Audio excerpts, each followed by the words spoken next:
थे, वो रशिया गए थे वो ऑफिशियल टूर पे।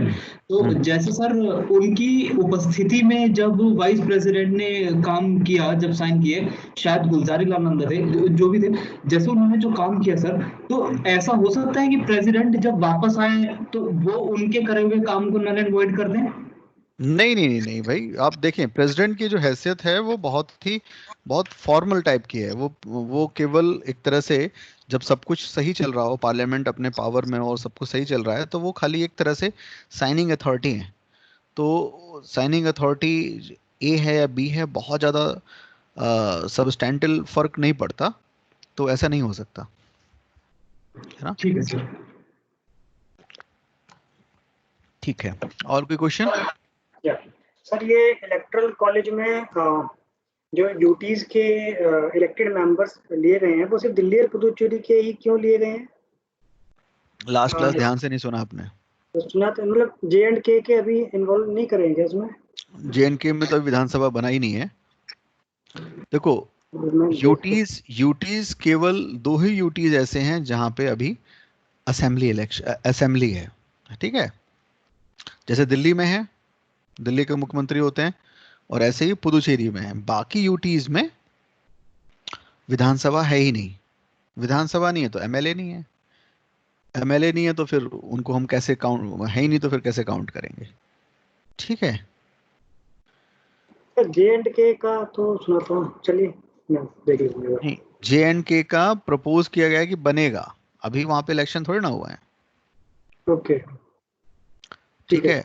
और दूसरी बात है, उसके बाद अभी राष्ट्रपति का चुनाव भी नहीं हुआ है अभी तो, ठीक है? बट अगर वहां पे असेंबली जब फंक्शनल हो जाएगी, एमएलए वहां पे जब चुने जाएंगे, तो फिर ऐड किया जा सकता है, ऐड हो जाएगा। Okay sir, okay. और कोई क्वेश्चन किसी का?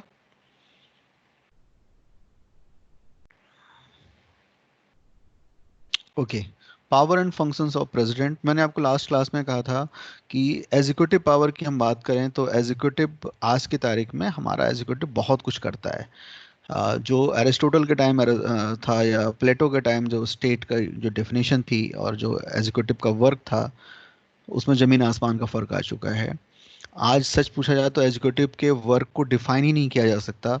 केवल ये कहा जा सकता है कि जो काम लेजिस्लेशन का और जुडिशरी से अलग है, वो सारा काम एग्जीक्यूटिव का है। इतना बड़ा एग्जीक्यूटिव का वर्क है, ठीक है? तो एक एक करके उसको समझते हैं, शब्दशः समझते हैं, और कोई समस्या आएगी तो हम लोग बात करेंगे। पढ़ना शुरू कीजिए, कोई भी पढ़िए,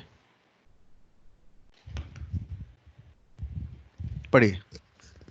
रवि, पढ़ना शुरू करो। Executive powers. All executive actions of the government of taken in his. He can make rules specifying the manner in which the order and other instruments made and executed in his name shall be authentic. He can make rules for more convenient transaction of business of the union government and for allocation of the said business among. He appoints a prime minister and the other ministers. They hold his. तो बहुत important बातें हैं इसमें। All executive actions of the government of India are formally taken in his name. राष्ट्रपति के नाम से ही सारे के सारे जितने कार्य हैं, एग्जीक्यूटिव वर्क पूरे गवर्नमेंट ऑफ इंडिया के, और राष्ट्रपति के नाम से होते हैं। तो फॉर्मल नाम किसका होता है? राष्ट्रपति का। इवन कि इतने बड़े भारत के लिए एक छोटी सी घटना है, आपका आईएएस बन जाना। आपका आईएएस बनना आपके जीवन के लिए बहुत बड़ी घटना होगी, आपके पूरे परिवार के लिए बहुत बड़ी घटना होगी। बट अगर एज ए देश देखें तो हर साल सैकड़ों बच्चे आईएएस बनते हैं। बट इतनी छोटी घटना भी, जो देश के हिसाब से छोटी घटना है, उस पर सिग्नेचर जो है, मोहर जो है, वो राष्ट्रपति करते हैं। आपको राष्ट्रपति अपॉइंट करते हैं। तो मैं आपको ये बात समझाने इसलिए समझा रहा हूँ कि एग्जीक्यूटिव एक्ट सारे के सारे, ऑल। अब ये अलग बात है कि फॉर्मली राष्ट्रपति को शायद पता भी ना हो कि कोई भी व्यक्ति कौन है, ठीक है? बट फॉर्मल सिग्नेचर किसके होंगे, तभी माना जाएगा कि आप उस सेवा में हैं। तो ऑल एग्जीक्यूटिव एक्शंस, ये भी, आप मेरी बात समझे? तो सारे जो हैं वो फॉर्मली राष्ट्रपति के नाम से होते हैं। जाहिर सी बात है सारी प्रक्रिया कोई और लोग करते होंगे, जैसे यूपीएससी आपका एग्जाम लेगी, यूपीएससी आपको सर्टिफाई करेगी कि आप, हाँ आप ही हैं वो व्यक्ति जिन्होंने एग्जाम पास किया है, वो सब कुछ होगा। बट एक्चुअल में राष्ट्रपति के यहाँ से आपका लेटर आता है जिसमें राष्ट्रपति कहते हैं कि आपको सेवा में रख लेते हुए, भारत सरकार की सेवा में रखते हुए, लेते हुए उन्हें अपार खुशी हो रही है। ठीक है, ये फॉर्मल लैंग्वेज लिख के भेजते हैं, और अपार खुशी उनको हो रही है नहीं हो रही है वो लेटर मिलने के बाद, आपको तो सच में अपार खुशी होती है, क्योंकि अब आप उस सेवा में खाली एग्जाम पास होने की वजह से नहीं आए थे, अब फॉर्मली आ गए हैं। तो छोटे से बड़े हर एग्जीक्यूटिव वर्क उनके नाम से होगा। ही कैन मेक रूल्स, और वो रूल बनाते हैं और स्पेसिफाई करते हैं सारे के सारे जितने भी एग्जीक्यूटिव वर्क हैं। ठीक है, और सारा कुछ उन्हीं के नाम से होगा। ठीक है, वो यूनियन गवर्नमेंट का फंक्शन सही से चले, बिजनेस सही से चले, ट्रांजिशन सही से चले, इसके लिए सारे के सारे जो वर्क हैं, सारे के सारे मिनिस्टर्स हैं, वो उनके बिजनेस को एलोकेट करना भी उन्हीं का काम है कि कौन सा आदमी कौन सा काम करेगा। वो सबसे पहले प्राइम मिनिस्टर को अपॉइंट करते हैं, और प्राइम मिनिस्टर की सलाह पर दूसरे मंत्रियों को अपॉइंट करते हैं, और ये सारे के सारे मंत्री, बाकी सब तो लिखा पढ़ी में समझ में आ ही रहा होगा, ये समझने वाली बात है कि they hold office during his pleasure.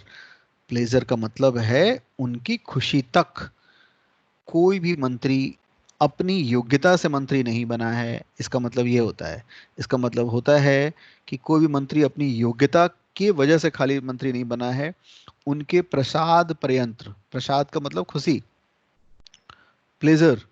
तो राष्ट्रपति की जब तक प्लेजर है, जब तक प्रसाद मिला हुआ है उसको, तब तक वो मंत्री है। अब ये क्यों कहा गया, उनके प्रसाद पर्यंत क्यों कहा गया है मंत्री के लिए? आपके लिए तो नहीं कहा जाता, आप सिविल सर्वेंट होंगे, आपके लिए आप उनके प्लेजर से आईएएस या आईपीएस या आईएफएस आईआरएस नहीं बने हैं, मंत्री के लिए कहा जा रहा है। इसके पीछे एक रीजन है, तो पहले समझ लें कि कहा क्या जा रहा है। कहा जा रहा है, जैसे इसको चौथे वाले को फिर से पढ़ो। He appoints the prime minister and other ministers. They hold office during his pleasure. Yes, तो वो अपॉइंट करता है। अपॉइंटमेंट शब्द ही ऐसा है जिसमें एलिजिबिलिटी का अता पता नहीं चल रहा। आप अपनी एलिजिबिलिटी की वजह से अपॉइंट नहीं होते, आप अपनी एलिजिबिलिटी की वजह से सेलेक्ट होते हैं। तो यूपीएससी आपको सेलेक्ट करता है और व्यवस्था आपको फिर अपॉइंट करती है। दोनों में फर्क समझना है और शब्दों का फर्क समझना है। आपका एज ए कलेक्टर अपॉइंटमेंट होता है, सिलेक्शन नहीं होता। सिलेक्शन शब्द हम तो वहाँ यूज करते हैं जहाँ पर आप अपनी योग्यता सिद्ध करते हैं, अपनी काबिलियत प्रूव करते हैं और आप सेलेक्ट हो जाते हैं। पर अपॉइंट कोई करता है आपको, और उसमें आम तौर पे उसका प्लेजर निहित होता है कि जब तक उसकी खुशी है। ये शब्द जानबूझ के इसलिए रखा गया है। ये शब्द पहली बात तो लिया गया है इंग्लैंड से, इंग्लैंड के किंग के प्लेजर से कोई मंत्री रहता है। हमने इसलिए लिया है ताकि कोई लीगल बाइडेंस ना हो। अब कोई मंत्री बनाया गया, मान लो समझाने के लिए मैं बोल रहा हूँ, श्रीमती ईरानी, ठीक है, क्या नाम है, हाँ यही नाम है ना, स्मृति ईरानी। स्मृति ईरानी, हाँ श्रीमती स्मृति ईरानी एक मंत्री बनाई गई और बाद में उनको उस मंत्री पद से हटा दिया गया और उनको दूसरा मंत्रालय दे दिया गया। या मान लिया जाता है कि उनको मंत्री पद से ही, किसी भी मंत्री पद से हटा दिया जाता और कोई मंत्री पद ना दिया जाता, तो वो चैलेंज कर सकती हैं किसी केस में कि अरे मैंने तो बहुत अच्छा काम किया और मुझसे अच्छा काम तो किसी ने किया ही नहीं है, फिर भी मुझे उस पद से, उस मंत्रालय से हटाया जा रहा है। चैलेंज नहीं कर सकते। चैलेंज क्यों नहीं कर सकते? आपको जो अपॉइंट किया गया है ना, वो अपॉइंटमेंट कोई योग्यता के आधार पे नहीं किया गया है, वो सब तो इंटरनल मैटर है। प्लेजर के आधार, प्रसाद पर्यंत। किसके प्रसाद पर्यंत? राष्ट्रपति के। राष्ट्रपति का प्रसाद खत्म हो गया, प्लेजर खत्म हो गया। अब कोई पूछ रहा है क्यों खत्म हो गया? क्यों का प्लेजर के मामले में क्यों का कोई जवाब नहीं है, इसीलिए तो रखा ही गया है। ये जवाबदेहिता नहीं है कि मुझे कल तक जलेबी अच्छी लगती थी, अब मुझे जलेबी अच्छी नहीं लगती।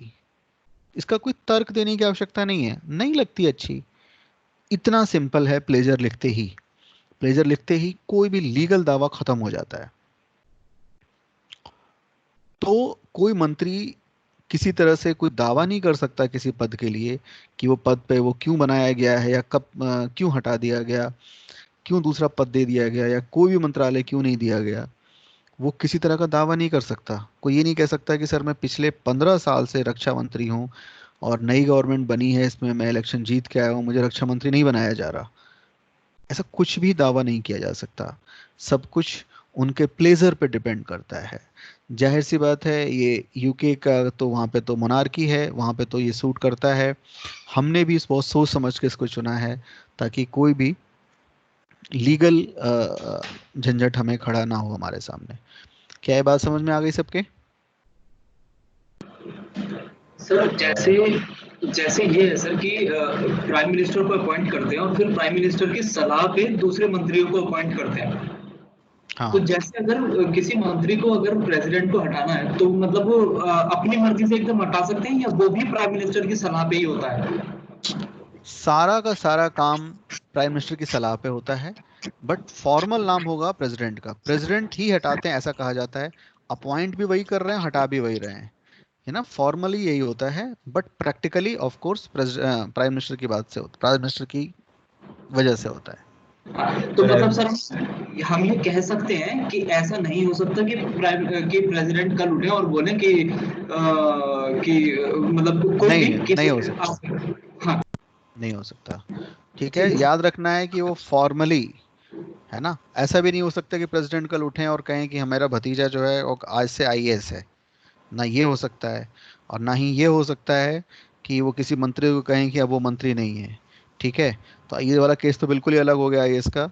जहाँ तक मंत्री की बात है, कोई भी मंत्री, वो प्राइम मिनिस्टर की टीम होती है। प्राइम मिनिस्टर की टीम में कौन रहेगा ये प्राइम मिनिस्टर खुद तय करेंगे। ये उनके एक्चुअल में इनके प्लेजर पे डिपेंड करता है, प्राइम मिनिस्टर के। बट फॉर्मली कहा जाता है प्रेसिडेंट। ठीक है। ठीक मतलब सर स्कूल के टीचर और प्रिंसिपल वाला हिसाब है। टीचर सब देखता है और साइन हाँ। प्रिंसिपल कर देता है मार्कशीट पे कि हाँ ठीक है, लो ठीक है सर। हम्म। इसके अलावा भी बहुत सारे अपॉइंटमेंट उनको करने होते हैं।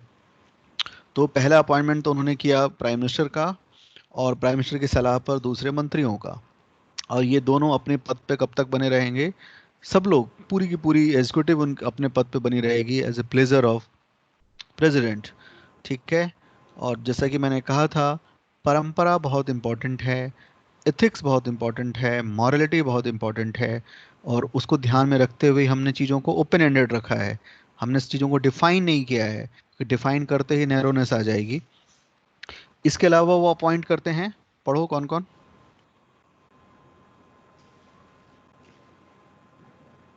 The Attorney General of India, AGI, the Comptroller and Auditor General of India, CAG, the Chief Election Commissioner and other election commissioners, the Chairman and the member of the Union Public Service Commission, the Governor of States, the Chairman and members of Finance Commission, and so on. Yes. तो ये तो आपको आप समझ में आ ही रहा होगा कि सारे के सारे बहुत ही इम्पोर्टेंट पद हैं। और ये अपॉइंटमेंट होता ही इसीलिए राष्ट्रपति के हाथ से कि इसके नीचे का अधिकारी इनको नहीं हटा सकता। एक सिंपल फॉर्मूला है कि जो मुझे अपॉइंट कर रहा है उससे नीचे का कोई पद का व्यक्ति मुझे हटा नहीं सकता। ये मुझे वो गारंटी और सेटिस्फेक्शन देता है ये बात कि मुझे अपॉइंट किसने किया है। तो जैसे मैंने कहा, सिविल सर्विसेज में भी अपॉइंटमेंट जो केंद्रीय सर्विस है, जो यूपीएससी के थ्रू जो जा रहे हैं आ रहे हैं लोग, उनको अपॉइंट राष्ट्रपति केवल इसीलिए करता है, उनके नाम से इसलिए होता है कि कोई मुख्यमंत्री उसके ऊपर हावी ना हो जाए। क्योंकि काम आपको आखिरकार फील्ड में करना होता है और मुख्यमंत्री के दिशा निर्देशों के अनुसार काम करना होता है। और मुख्यमंत्री हो सकता है कि इस समय जैसे अशोक गहलोत हैं, ऐसे व्यक्ति हो सकते हैं जो कहें, जैसे कि सुनने में आया है, पता नहीं, कि वो अपने जो विधायक हैं उनको पुलिस का दबाव डाल रहे हैं, या उसके साथ चल रहे हैं, या उनकी सुरक्षा के लिए जबरदस्ती सुरक्षा दे रहे हैं ताकि कहीं भाग भूग ना जाए, है ना, उनको जो भी कहा जा रहा है। अब ऐसे में कोई अधिकारी दबाव में आ सकता है। हालांकि बहुत सच में दबाव में तो ये होगा अधिकारी की, क्या पता उनकी बात मानूं कि ना मानूं, पता चला कि मुख्यमंत्री रह गए, तब तो मानना ठीक है। पता चला मुख्यमंत्री कोई दूसरा बन गया, क्योंकि पता नहीं आने वाले एक हफ्ते में क्या हो जाए। तो प्रैक्टिकली तो मुश्किल में होगा ही। हर अधिकारी जो जुड़ा हुआ है उससे होगा कि इस वाले मुख्यमंत्री की बात मानो या जो भविष्य में लग रहा है मुख्यमंत्री हो जाएगा उसकी बात मानो। तो वो दबाव में ना आए आखिरकार, क्योंकि उसको मालूम होना चाहिए कि वो अपॉइंट एक मुख्यमंत्री ने नहीं किया है जो दूसरा मुख्यमंत्री नाराज होकर निकाल देगा या क्या करेगा। तो ये सब यही बातें आपको याद करना होगा, किस किस को वो अपॉइंट कर रहे हैं। आगे पढ़ो। He can seek any information relating to the administration of affairs of the union and proposals for legislation from the prime minister. हाँ, He can require the prime minister एक to minute. He can seek any information, कोई भी information administration से related वो prime minister से मांग सकते हैं। वो मांग सकते हैं या प्राइम मिनिस्टर को बुला सकते हैं अपने यहाँ राष्ट्रपति भवन में कि आप मुझे बताएं कि क्या चल रहा है, आप इस एडमिनिस्ट्रेटिव वर्क को रिलेटेड आप मुझे इन्फॉर्म करें। हालांकि सारी इन्फॉर्मेशन उन तक पहुँचती ही है, बट वो उसके अलावा भी चाहें तो किसी भी मंत्री को या प्रधानमंत्री को बुला सकते हैं किसी भी मैटर पर इंफॉर्मेशन मांगने के लिए, और उसको जाना होगा। ठीक है, 7 पढ़िए। He can require the prime minister to submit for consideration of the council of ministers any matter on which a decision has been taken by a minister but which has not been considered by the council. Yes, तो किसी भी matter पे जो council of minister के सामने बात रखी गई हो, इवन कि ना भी रखी गई हो, और उनको लगता है कि इस बारे में उनको इन्फॉर्मेशन चाहिए, ठीक है, तो प्राइम मिनिस्टर को वो बुला सकते हैं। एक प्रैक्टिकल बात ये है कि प्राइम मिनिस्टर विश्व में, अब जैसे ये प्राइम मिनिस्टर थे कोरोना से पहले, आपको पता ही है वो दो ही जगह रहते थे, या तो इलेक्शन वाली जगहों पर जहाँ पे राज्यों में इलेक्शन हो रहे हैं, या विदेश में। तो प्रधानमंत्री का काम है, ऑफिशियल वर्क है, कि जब भी वो ऑफिशियल फॉरेन टूर से लौटे, जब भी लौटे, तो सबसे पहली फुर्सत में सारा कुछ इन्फॉर्म किसको करेगा? राष्ट्रपति को। राष्ट्रपति को सारी बातें बताएगा वो कि कहाँ कहाँ गए, क्या क्या मीटिंग हुई, क्या क्या फैसले हुए। पहली फुर्सत में जाता है वो। पहली फुर्सत का मतलब वो हो सकता है कि पहले वो अपने घर जाए, नहा धो के आए, वो अलग बात है, बट उससे इस बीच में कोई दूसरे ऑफिशियल वर्क वो नहीं करेगा।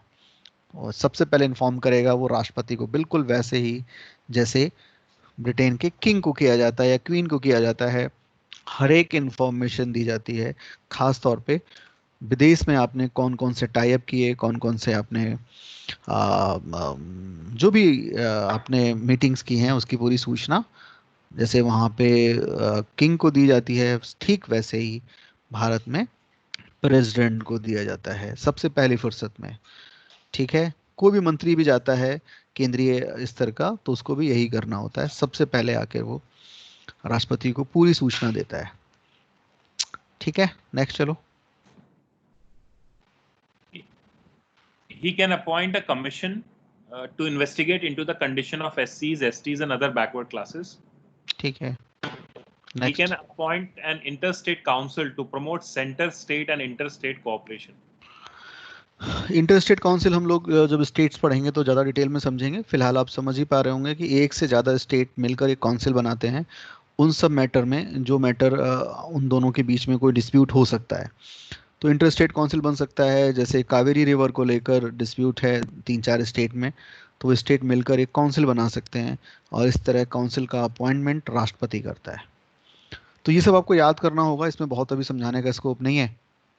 10th पढ़िए। He directly administers the union territories through administrators appointed by him.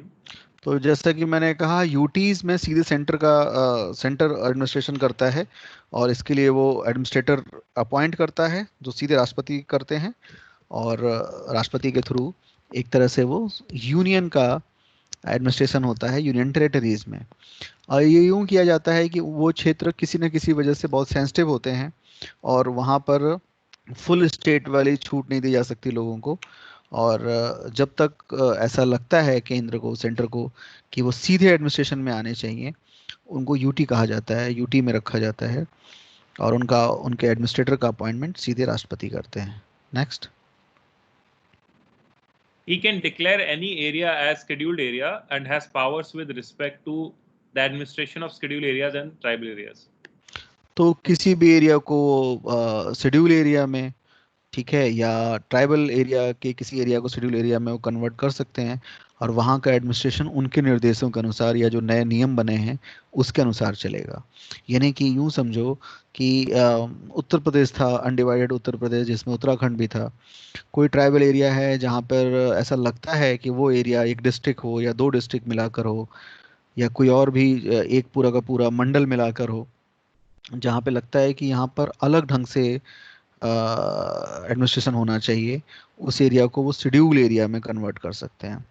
जरूरी नहीं है कि खाली ट्राइबल एरिया ही हो, कोई एरिया शेड्यूल एरिया में कन्वर्ट हो सकता है, बट इस तरह के कन्वर्जन, इस तरह के डिक्लेरेशन राष्ट्रपति ही करेंगे, और वहाँ पर एडमिनिस्ट्रेशन के नियम बदल जाते हैं।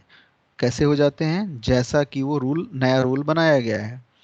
तो इसको ऐसे समझ सकते हैं कि उत्तर प्रदेश में बहुत सारा एरिया, ज़्यादातर एरिया प्लेन एरिया है, वहाँ का जो कल्चर है और वो जो एक पहाड़ पर कहीं पर ट्राइब्स का कल्चर उससे अलग हो सकता है, तो एडमिनिस्ट्रेशन का नेचर भी अलग होना चाहिए। तो ऐसे प्रोटेक्शन के लिए, ऐसे लोगों के या ऐसे एरिया के प्रोटेक्शन के लिए राष्ट्रपति समय समय पर अलग अलग एरिया को शेड्यूल एरिया में में डिक्लेयर करते हैं। तो इस तरह से 10-12 ये पॉइंट है जिनको आपको याद रखना है। ठीक है, और बताइए, और पूछिए, इसमें से कुछ पूछना है तो। ये हैं इनके एग्जीक्यूटिव पावर्स। तो हम नेक्स्ट लेजिस्लेटिव पावर बढ़ें, इससे पहले कुछ पूछना है पूछिए।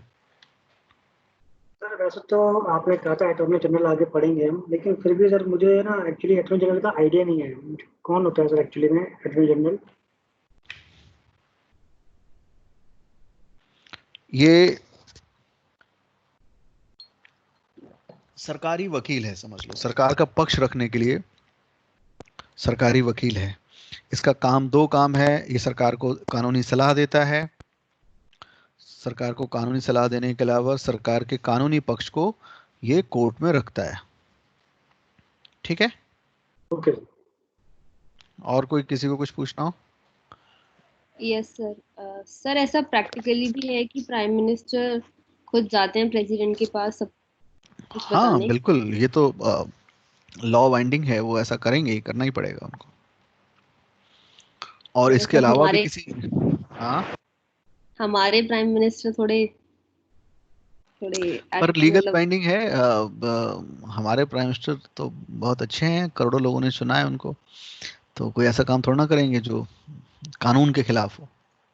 मतलब ठीक उनको है, भी जाना। हाँ सर अच्छा, शायद बिल्कुल। पता नहीं, मुझे याद नहीं ठीक से, बट शायद मैंने कहीं सुना था कि एक्चुअली कॉन्स्टिट्यूशन में एक आर्टिकल भी है जो बोलता है कि अगर वो बाहर से कहीं से आए यात्रा करके तो उन्हें जाना पड़ेगा मिलने प्रेसिडेंट से, उनको ब्रीफ करना पड़ेगा कि वो क्या करके आए, किससे बात करके आए। हाँ बिल्कुल, ये ऐसा है। ठीक है, लीगल बाइंडिंग है। ओके, और हमारे ये वाले प्राइम मिनिस्टर सर कोई उससे अलग थोड़ी ना है, उससे जो कानून है वो है। हाँ सर इसमें जैसे आपने बताया कि सारी बातें जो हैं प्राइम मिनिस्टर को या फिर काउंसिल ऑफ मिनिस्टर्स को बतानी पड़ेंगी राष्ट्रपति को। तो इसमें जैसे कुछ गोपनीय बातें हैं, जैसे सपोज जो संसद के पटल पे नहीं रखी गई, फॉर एग्जांपल स्विस बैंक के खातों की सूची, तो क्या इस तरीके के इंफॉर्मेशन वो मांग सकते हैं? इंफॉर्मेशन मांगने का मतलब ऑफिशियल इंफॉर्मेशन मांगने की बात है, ठीक है ना? राइट, तो राइट। अब मान लो किसी मंत्री का स्विस बैंक में अकाउंट हो, तो वो तो वैसे ही छिपा हुआ होगा, वो तो नहीं नहीं सर, कब, जैसे बाहर से कोई लिस्ट आई हो जो ऑलरेडी, नहीं लिस्ट आई है, और ऑफिशियल लिस्ट है वो, अगर वो बट जो अभी ऑफिशियल तक लिस्ट है तो डिस्क्लोज नहीं हुई है हाँ, संसद तो में। राष्ट्रपति को तो रखा, उनको बताया जा सकता है, उनको बताया ही जाएगा। कोई भी ऑफिशियल वर्क की वो सूचना मांग सकते हैं, और पहली बात तो देनी ही चाहिए, जो भी जिससे भी रिलेटेड मंत्री है या जो है, और अगर वो बाई चांस नहीं मिली है या उनको सेटिस्फेक्शन नहीं मिला राष्ट्रपति को, तो वो इन्फॉर्मेशन मांग सकते हैं, देना पड़ेगा। इवन की स्विस बैंक की लिस्ट भी अगर ऑफिशियल आई है तो। ओके ओके, सर जैसा आप बता रहे थे अभी सिलेक्शन और अपॉइंटमेंट का, तो फॉर एग्जांपल सर कि यूपीएससी के थ्रू सर कोई आईएएस सिलेक्ट होता है, मतलब कोई बच्चा है, तो सर अपॉइंटमेंट के लिए प्रेसिडेंट उसको होल्ड भी कर सकते हैं क्या? अपॉइंट करने के लिए मतलब होल्ड करते नहीं, हैं या उसको मना अपॉइंटमेंट करते हैं? अपॉइंटमेंट तो इन जनरल जो है वो हमारे यहाँ कार्डर बेस्ड सर्विस है, तो कार्डर अलॉट हो जाता है। मान लो यूपी कार्डर मिल गया, तो अपॉइंटमेंट यूपी गवर्नमेंट करेगी उसका। सिलेक्शन अपॉइंटमेंट दो अलग अलग चीजें मैंने बताया। सिलेक्शन एक टेक्निकल प्रोसेस है जो यूपीएससी करती है, ठीक है, और वो फाइनल कब होगा?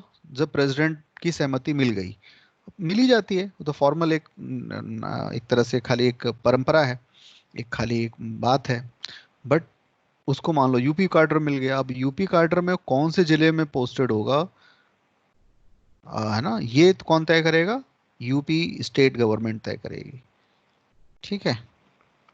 बट क्या यूपी स्टेट गवर्नमेंट उसको नौकरी से निकाल सकती है? No sir. नहीं। क्यों नहीं निकाल नहीं सकती? क्योंकि उसका अपॉइंटमेंट किसने किया है? उसको किसने? हाँ, सिलेक्शन। प्रेसिडेंट निकाल सकते हैं। प्रेसिडेंट कब निकालेंगे? जब पूरी प्रक्रिया हो गई हो, जो भी कोर्ट वोट ने कहा है, कोर्ट के निर्देश के अनुसार प्रेसिडेंट उसको हटा सकते हैं। प्रेसिडेंट से नीचे का कोई व्यक्ति उसको आईएएस से अन आईएएस नहीं बना सकता, इवन की कोर्ट भी नहीं बना सकती। हाँ, कोर्ट ने फाइंडिंग कर ली कि हाँ ये दोषी पाया गया है और इसकी जॉब चली जानी चाहिए, टर्मिनेट हो जाना चाहिए, तो टर्मिनेशन राष्ट्रपति साइन करेंगे, बट इसके नीचे कोई कुछ और नहीं कर सकता, ठीक है। कोर्ट सस्पेंड कर सकती है नहीं? क्या? सर कोर्ट सस्पेंड कर सकती है आईएएस ऑफिसर को? सस्पेंशन असल में कोई बहुत बड़ी दिक्कत, सस्पेंशन का मतलब जो आप काम कर रहे थे वो काम अब आप नहीं करेंगे। जैसे कि आप कलेक्टर गाजियाबाद हैं, तो गाजियाबाद की कलेक्ट्रेट से आपको, आपके वर्क से आपको सस्पेंड कर दिया गया है, यानी कि अब आप कलेक्टर वाला काम नहीं करेंगे, गाजियाबाद कलेक्टर, ठीक है। ठीक तो है। उससे, हाँ बोलिए। नहीं सर, आप बोलिए, आप जो बोल रहे थे, सॉरी। तो आमतौर पर ट्रांसफर तो कोई पनिशमेंट है ही नहीं, क्योंकि पहले दिन से पता है आपको कि ये ट्रांसफरेबल जॉब है, कोई परमानेंट जॉब नहीं है कि आप जहाँ पे नियुक्त हुए हैं वहीं से रिटायर होंगे, ऐसा तो कुछ है नहीं। ट्रांसफर कभी भी हो सकता है और कहीं भी हो सकता है, number one. Number two, suspension का मतलब होता है आपके वर्क को रोक दिया गया है किसी भी वजह से, और वो वजह वाजिब है या नहीं वो जानने का भी आपको हक है, इसमें कोई दिक्कत नहीं है। बट आप दावा नहीं कर सकते कि मैं गाजियाबाद में ही पोस्टेड रहूंगा, मैं यहाँ से उनको, आपको ट्रांसफर देवरिया हो गया, तो आप ये नहीं कह सकते कि सर गाजियाबाद और देवरिया दो छोर हैं जहाँ पर 500 700 800 किलोमीटर का डिफरेंस है, मुझे नहीं जाना, ऐसा ऐसा कुछ नहीं कह सकते, क्योंकि आपको पहले दिन पता है कि आपकी जॉब ट्रांसफरेबल है। हाँ बताइए। सर अगर कोई अपनी मर्जी से रिजाइन करता है, जैसे हमने कुछ केसेस देखे हैं हम्म रिसेंट टाइम्स में, तो क्या जैसे प्रेसिडेंट उसको रिजेक्ट कर सकते हैं किसी बेसिस पे कि आपका हाँ बिल्कुल कर रेजिग्नेशन? सकते हैं, बिल्कुल कर सकते हैं। और ऐसा अक्सर होता भी है कि आप रिजाइन अपनी मर्जी से नहीं करेंगे।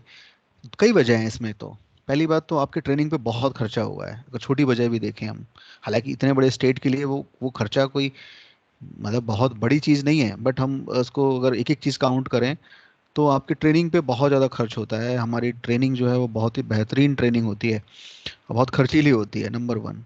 दूसरी बात है, आपको फर्दर स्टडी के लिए बाहर भेजा जाता है और उस पे बहुत खर्चा होता है ना। हार्वर्ड हमारे लिए, ऑक्सफोर्ड, हार्वर्ड, कई यूनिवर्सिटीज़ तो बिल्कुल ओपन होती हैं, उनसे हमारा टाई अप है कि हर साल हम कितने रेवेन्यू सर्विस वाले, कितने एडमिनिस्ट्रेशन के, सिविल एडमिनिस्ट्रेशन के, कितने हम पुलिस सर्विस के लोगों को भेजेंगे। नए नए कंट्री से हमारे टाई अप होते रहते हैं, इसराइल से हुआ है अभी कुछ 10 साल पहले, ठीक है। तो उसमें बहुत खर्चा होता है।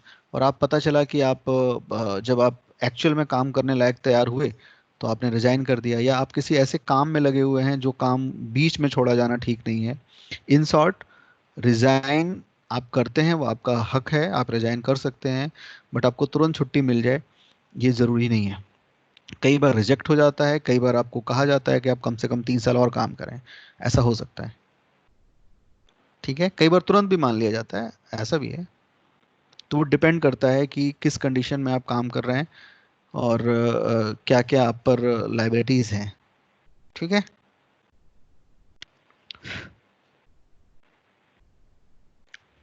ओके, हेलो, जी सर। पढ़ो आगे। Legislative powers. He can summon or prorogue the parliament and dissolve the Lok Sabha.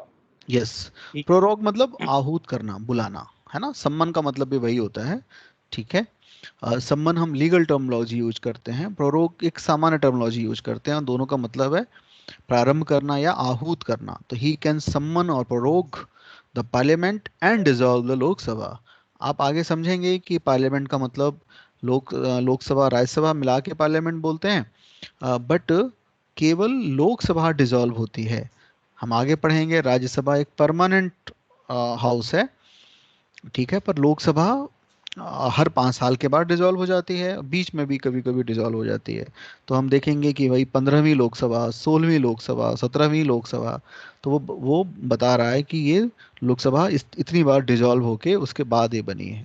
तो इन शॉर्ट पहला पॉइंट ये है कि प्रेसिडेंट का काम है कि वो पार्लियामेंट के सेशन को सम्मन करते हैं या प्रारंभ करते हैं, और समय समय पर लोकसभा को डिसॉल्व करते हैं। डिसॉल्व का मतलब समझ गए, विघटन।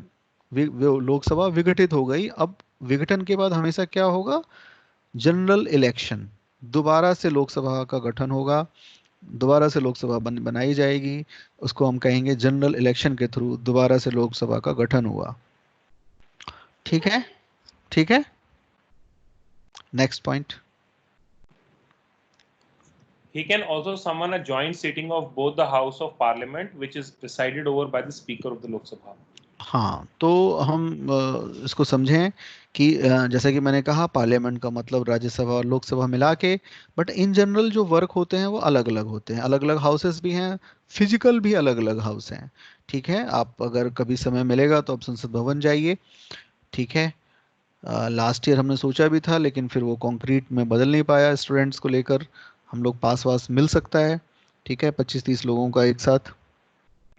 लेकिन जब भी आपको मौका मिले तो आप जाएं पार्लियामेंट, और पार्लियामेंट देखेंगे तो फिजिकली भी दो अलग अलग हाउसेस हैं पार्लियामेंट के अंदर ही, और वो आम तौर पर वो अलग अलग ही काम करते हैं, बट कुछ मैटर हैं जहां पर ज्वाइंट सेशन हो सकता है, ठीक है।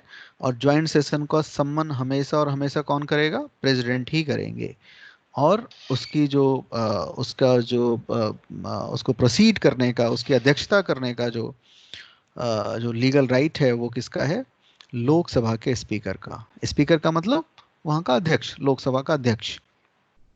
तो इस वाले पॉइंट में साफ साफ समझ में ये आना चाहिए कि वैसे तो पार्लियामेंट दोनों हाउसेस अलग अलग काम करते हैं, बट किसी केस में, किसी मैटर पर ज्वाइंट सेशन हो सकता है, पर ज्वाइंट सेशन को उसका सम्मान कौन करेगा, उसको आहूत कौन करेगा, कौन उसका बुलावा भेजेगा, तो वो प्रेसिडेंट हैं। और ऐसे किसी भी सेशन में जो ज्वाइंट सेशन है, ज्वाइंट सिटिंग है, उसको प्रिसीड करता है लोकसभा का स्पीकर। डन, जी sir. Next. He can address the Parliament at the commencement of the first session after each general election and the first session of each year. तो जैसे कि मैंने बताया, जनरल इलेक्शन का मतलब आम चुनाव, हिंदी में बोलते हैं आम चुनाव, और आम चुनाव से आपको क्या मतलब समझना है कि लोकसभा के चुनाव हुए हैं, तो जनरल इलेक्शन का मतलब ये सब हुआ। तो जनरल इलेक्शन का मतलब नई गवर्नमेंट बनी है ना। तो नई गवर्नमेंट बनी है, तो उस गवर्नमेंट का पहला सेशन एड्रेस कौन करेगा, प्रेसिडेंट, बिल्कुल वैसे ही जैसे कि राजतंत्र में भी किया जाता था, ठीक है। तो पार्लियामेंट का सेशन स्टार्ट करेंगे, पहला सेशन जो है उस गवर्नमेंट का पहला सेशन राष्ट्रपति एड्रेस करेंगे, वो अपना संबोधन करेंगे। एड्रेस का हिंदी है संबोधन। संबोधन का मतलब आपको आपको बताया जा रहा है कि कैसे क्या क्या करेंगे। तो गवर्नमेंट वो क्या बोलेंगे, राष्ट्रपति, मेरी सरकार क्या क्या करने वाली है। मेरी सरकार का मतलब एक्चुअल में जो नया प्रधानमंत्री बने हैं, नए प्रधानमंत्री, वो क्या क्या करेंगे। तो आप देखेंगे कि पहली बार जब हमारे ये वाले जो प्रधानमंत्री हैं, श्री नरेंद्र दामोदर दास मोदी, 2014 में जब प्रधानमंत्री बने, तो उस समय राष्ट्रपति कौन थे, श्री प्रणब मुखर्जी।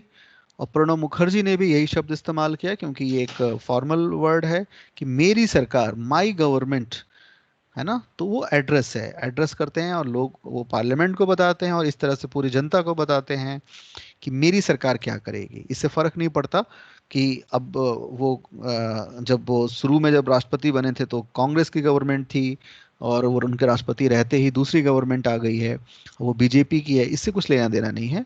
सारा कुछ उनके नाम से होता है, तो वो यही संबोधन करेंगे। नंबर 1। नंबर 2, हर साल का जो फर्स्ट सेशन है, क्योंकि आपको पता है अलग अलग सेशन होते हैं पार्लियामेंट में, विंटर सेशन और अलग अलग सेशन हैं, तो उसका जो फर्स्ट सेशन है उसका संबोधन हमेशा राष्ट्रपति के उद्भाषण से होगा, उनके संबोधन से होगा। तो राष्ट्रपति का अभी तक हमने पढ़ा था कि एग्जीक्यूटिव वर्क क्या है, अब हम देख रहे हैं कि लेजिस्लेटिव वर्क क्या है, कानून बनाने की संस्था में क्या वर्क है।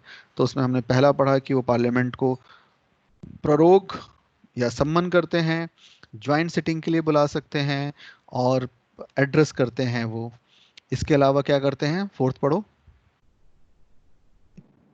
He can send messages to the House of Parliament, whether with respect to a bill pending in the Parliament or otherwise. Yes, तो मैसेज भेजते हैं पार्लियामेंट को कि भाई कोई बिल पेंडिंग पड़ा है उसके बारे में, या इसके अलावा भी किसी मैटर पे वो मैसेज भेज सकते हैं, है ना।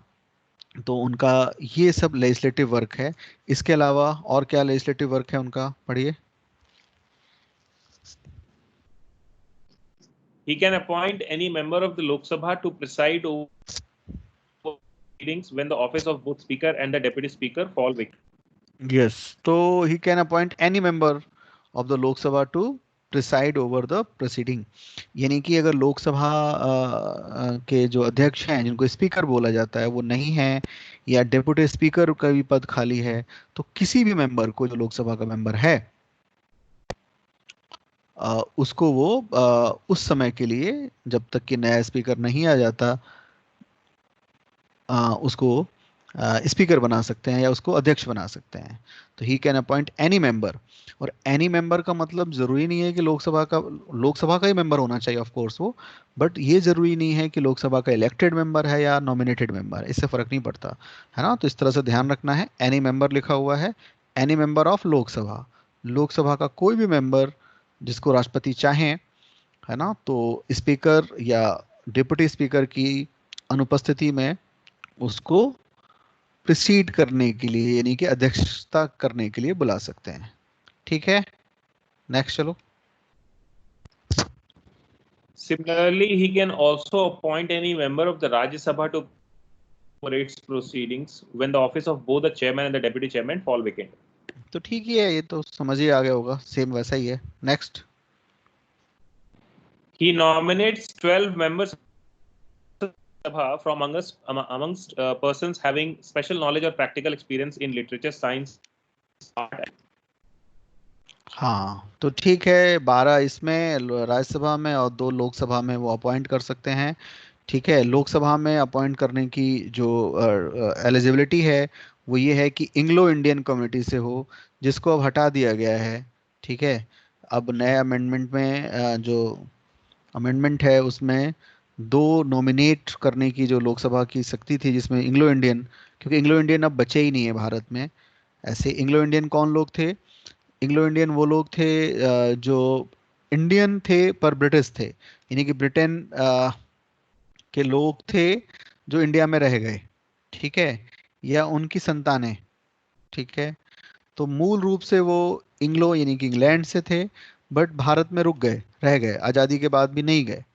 तो आज़ादी के समय इनकी संख्या कुछ 1000 के बराबर थी। ठीक है, 4-5 हज़ार थी, जो घटते घटते ज़्यादातर लोग चले गए या इनकी नुमाइंदगी अब उतनी बड़ी बात नहीं रह गई 2020 में। ठीक है, बट फिलहाल ये वाला मैटर हमने लास्ट क्लास में भी डिस्कस किया था कि राज्यसभा में जो अलग अलग फील्ड के स्पेशल नॉलेज के लोग हैं, जिनका प्रैक्टिकल एक्सपीरियंस है अलग अलग फील्ड में, जैसे लिटरेचर में, साइंस में, आर्ट में, सोशल सर्विस में।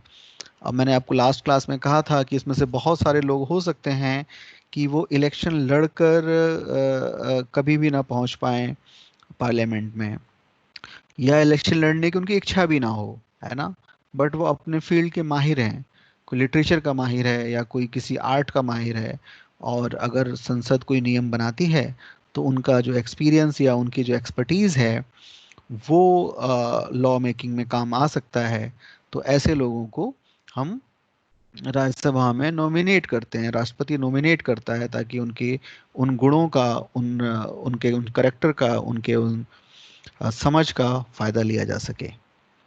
ठीक है, और ये हर समाज के लिए बहुत ज़रूरी है कि ठीक है ज़्यादातर लोग इलेक्शन लड़कर आए वो ठीक बात है, बट ऐसे लोग जो किसी भी वजह से ऋषिवत हैं, ऋषि की तरह हैं, वो जाहिर सी बात उसमें से ज़्यादातर लोग इलेक्शन के पछड़े में पड़ना नहीं चाहेंगे, उनकी इच्छा भी नहीं होगी, और शायद उसमें से ज़्यादातर लोग जीत भी ना पाएँ, दोनों बातें हैं। तो ऐसे लोगों को रिक्वेस्टफुली अपने पास रखा जाए, जैसे कि हम आमतौर पे बुज़ुर्गों की बात करते हैं कि उनकी डायरेक्ट उपयोगिता, इकोनॉमिक उपयोगिता हो सकता है ना भी हो, बट एक वो वृक्ष की तरह होते हैं कि जिसके छाँव में, छाँव ही उनकी एक बहुत बड़ी उपलब्धि उनके द्वारा दी गई उपलब्धि होती है। तो उसको ध्यान में रखते हुए ये 12 मेंबर रखे जाते हैं, जिसमें से आप में से किसी ने पूछा भी था कि उसमें से कई लोग वर्क नहीं करते, आते ही नहीं हैं, या लेकिन वो एक दूसरी बात है। कई बार अपॉइंटमेंट ही पॉलिटिकल रीजन से होता है, पता है राज्यसभा में अपॉइंटमेंट जो है वो कई बार वो पॉलिटिकल या कई और रीजन से होता है, वो सब तो गलत प्रैक्टिस है ही, बट इसके पीछे की मंशा बहुत अच्छी है, जो कि अच्छी बात है, होनी ही चाहिए। क्लियर है सबको? ये आठवां जो पॉइंट है इग्लो इंडियन वाला, इसको लेके एक आर्टिकल मैं आप लोगों को करंट अफेयर में शेयर करूंगा। अभी हमारे कॉन्स्टिट्यूशन में अमेंडमेंट हुआ है और इससे इग्लो इंडियन कम्युनिटी के इस वाले नॉमिनेशन को रोका गया है। ठीक है, तो इसमें ज़्यादा चिंता ना करें, इसको मैं डिटेल में बताऊंगा कि कौन होते हैं और क्यों रोका गया है, क्यों ख़त्म किया गया है। इसमें पूछें, कुछ भी पूछना है तो। सर पॉइंट नंबर 1 में क्वेश्चन है, ये डिसोल्यूशन ऑफ लोकसभा, सर इसका क्या मतलब है? मतलब फॉर एग्जांपल मान लीजिए पूरी जो एमपीज इलेक्ट होके आए हैं, तो सबको प्रेसिडेंट एक साथ मना कर सकते हैं? नहीं नहीं, ये नहीं है। डिसॉल्व का मतलब लोकसभा चुना जाता है 5 साल के लिए। ठीक है, yes, sir. 5 साल पूरे हो गए तो उसको डिसॉल्व करना होता है। ये डिसॉल्व कौन करेगा? राष्ट्रपति। ठीक है, नंबर 1। तो 5 साल का कार्यकाल पूरा हो गया और उसके बाद डिसॉल्व होगा, राष्ट्रपति घोषणा करेंगे कि ये वाली लोकसभा 15वीं लोकसभा डिसॉल्व की जाती है और 16वीं लोकसभा के लिए आम चुनाव स्टार्ट किए जाते हैं। ठीक है, और ये चुनाव फलाना फलाना तारीख को होंगे। ठीक है, ये सारी या आने वाले समय में इलेक्शन कमीशन उसकी घोषणा करेगा, बट ये वाली लोकसभा, लेट्स से 15 लोकसभा, वो डिसॉल्व की जाती है। नंबर 1। नंबर 2, कई बार क्या होता है कि लोकसभा में जो सरकार चल रही थी वो अपनी बहुमत खो देती है और नई गठबंधन से बनने की, बहुमत लाने की उम्मीद नहीं है राष्ट्रपति को, तब भी उस कंडीशन में भी राष्ट्रपति उस पर्टिकुलर लोकसभा को डिसॉल्व कर देते हैं, भंग कर देते हैं और आम चुनाव की घोषणा करते हैं। ठीक है, तो इन शॉर्ट ये समझें कि आम चुनाव की, जनरल इलेक्शन की घोषणा से पहले डिसॉल्व करना जरूरी है लोकसभा को, और लोकसभा को डिसॉल्व करने की जो शक्ति है वो प्रेसिडेंट में है। डन? तो सर जब प्रेसिडेंट इसको भंग करने की घोषणा करते हैं तो सर उस लोकसभा में स्पीकर भी इंक्लूड होता है कि वो सेम रहता है? सब कोई सारे के सारे भंग हो जाते हैं, सबके सब दोबारा से इलेक्शन होगा, दोबारा से लोग चुन के जाएंगे। जब कार्यकाल पूरा हो चुका होता है 5 साल का, तब ऐसी अनुशंसा प्रधानमंत्री करते हैं। प्रधानमंत्री कहते हैं कि सर समय पूरा हो गया है, आप इसको डिसॉल्व कर दीजिए। या ऐसा भी हो सकता है कि ज़्यादातर जो मेंबर ऑफ पार्लियामेंट लोकसभा हैं उनका विश्वास खो गया है इस पर्टिकुलर गवर्नमेंट से, और प्रधानमंत्री को भी लगता है कि मैंने विश्वास खो दिया है, ज़्यादातर लोग मुझसे विश्वास नहीं कर रहे हैं लोकसभा में, तब भी वो रिकमेंड कर सकते हैं राष्ट्रपति को कि सर आप इस हाउस को डिसॉल्व कर दीजिए और री इलेक्शन के लिए आप घोषणा कर दीजिए।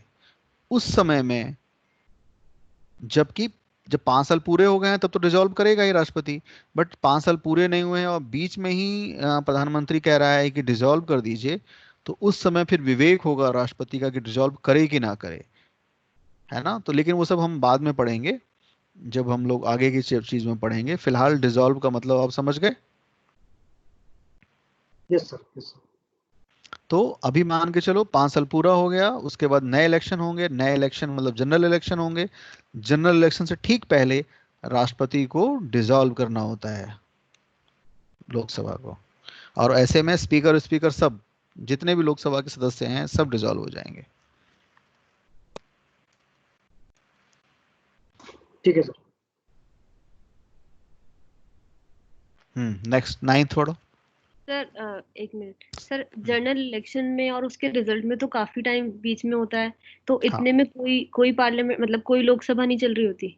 हाँ, लोकसभा नहीं चल रही होती है, बट काम काज के लिए वो सारा प्रधानमंत्री अपना काम काज करता रहता है जब तक कि नया प्रधानमंत्री अपनी क्या कहते हैं ओथ नहीं ले लेता, शपथ नहीं ले। जब तक वो नया प्रधानमंत्री अपने ऑफिस में नहीं आता, पुराना प्रधानमंत्री सारा काम करता है, उसको सर बोलते हैं बाकी minister? कार्यवाहक। हाँ, सारे मंत्री काम करते हैं अपना। Okay sir. और सर क्या इस दौरान कोई नया बिल फ्लोर पे ला सकते हैं, नहीं ला सकते? नहीं, बिल नहीं ला सकते नया, मतलब पार्लियामेंट अपना काम ही नहीं कर सकता, पार्लियामेंट चलेगा ही नहीं। ओके ओके, बस अपना एग्जीक्यूटिव अपना काम करते रहेंगे। एग्जीक्यूटिव अपना काम करेंगे, जरूरत पड़ने पर वो ऑर्डिनेंस ला सकते हैं। ठीक है, ऑर्डिनेंस ला वो सकते हैं। तो ऑर्डिनेंस एग्जीक्यूटिव तो के कार्यक्षेत्र में आता ही है, तो वो तो कर सकते हैं। ऑर्डिनेंस तो वैसे भी प्रेसिडेंट के नाम से ही आता है, तो उसमें तो कोई प्रॉब्लम है ही नहीं। ठीक है, जी सर। चलिए आगे। He decides on questions as to disqualification of members of the parliament in consultation with the election commission. तो ये तो समझ में आ ही रहा होगा, उसमें कुछ बताना नहीं है, आगे बढ़िए। His prior recommendation or permission is needed to introduce certain types of bills in the parliament. For example, a bill involving expenditure from the Consolidated Fund of India or a bill for the alteration of boundaries of states or creation of a new state. तो ये हम लोग कुछ चीजें पढ़ चुके हैं। Article 2-3 में हमने पढ़ा है कि अगर कोई किसी स्टेट की बाउंड्री चेंज करनी है या उसमें किसी भी प्रकार का अल्ट्रेशन, कुछ चेंजेस लाने हैं, नया स्टेट बनाना है या consolidated fund of India, Bharat की संचित निधि से कोई एक्सपेंडिचर करना है, तो ऐसे इस टाइप के बिल पहले ही पता होंगे प्रेसिडेंट को, और उनके पहले रिकमेंडेशन पे या उनकी परमिशन से ही इंट्रोड्यूस होंगे। यानी कि पहले जानकारी होगी राष्ट्रपति को, और उनकी जानकारी और उनकी अनुमति के बिना, अनुमति के बाद ही, उनके परमिशन के बाद ही ऐसे बिल हाउस में प्रस्तुत किए जा सकते हैं। ठीक है, और ऐसे बिल भी, इसमें भी राष्ट्रपति के अंतिम सिग्नेचर चाहिए ही, दोनों पार्लियामेंट पास भी कर देगी तब भी चाहिए ही। बट कुछ बिल, जैसे कि इनके अलावा जो बिल हैं वो सीधे उनकी हो सकता है उनकी जानकारी के बिना या उनके पहले उनकी परमिशन के बिना पार्लियामेंट में लाए जाएं। बट ये जो एग्जाम्पल दिए हुए हैं, इस टाइप के बिल उनके अनुमति से ही पार्लियामेंट में बिल के फॉर्म में लाए जाते हैं। ठीक है, ये पॉइंट सबको क्लियर है? इंपॉर्टेंट पॉइंट है, सब लोग पढ़ो और उसमें से कुछ पूछना है पूछो।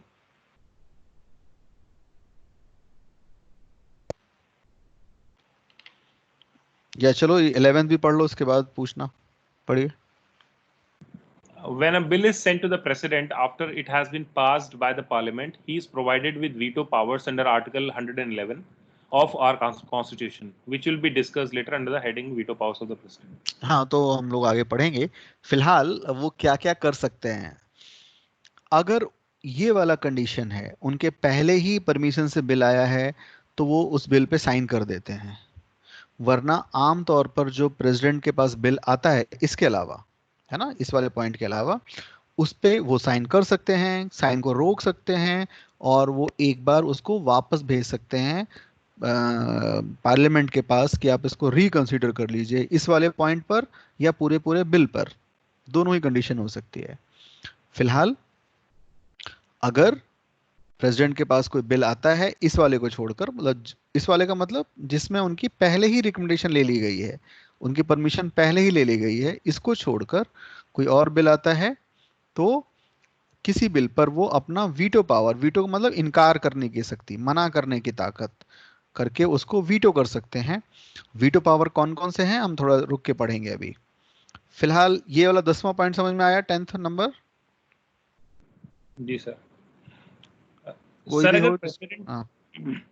अगर सर प्रेसिडेंट किसी बिल को वापस भेज देता है पार्लियामेंट में, तो क्या उस पर फिर से वोटिंग होनी जरूरी है, या फिर एक एक्सप्लेनेशन लिख के भेज देते हैं वापस कि हम क्यों चाहते हैं बिल पास हो फिर मैं से? आता हूँ अभी उस पर, वीटो वाले पे आएंगे ना, या पास होने वाले पे आएंगे।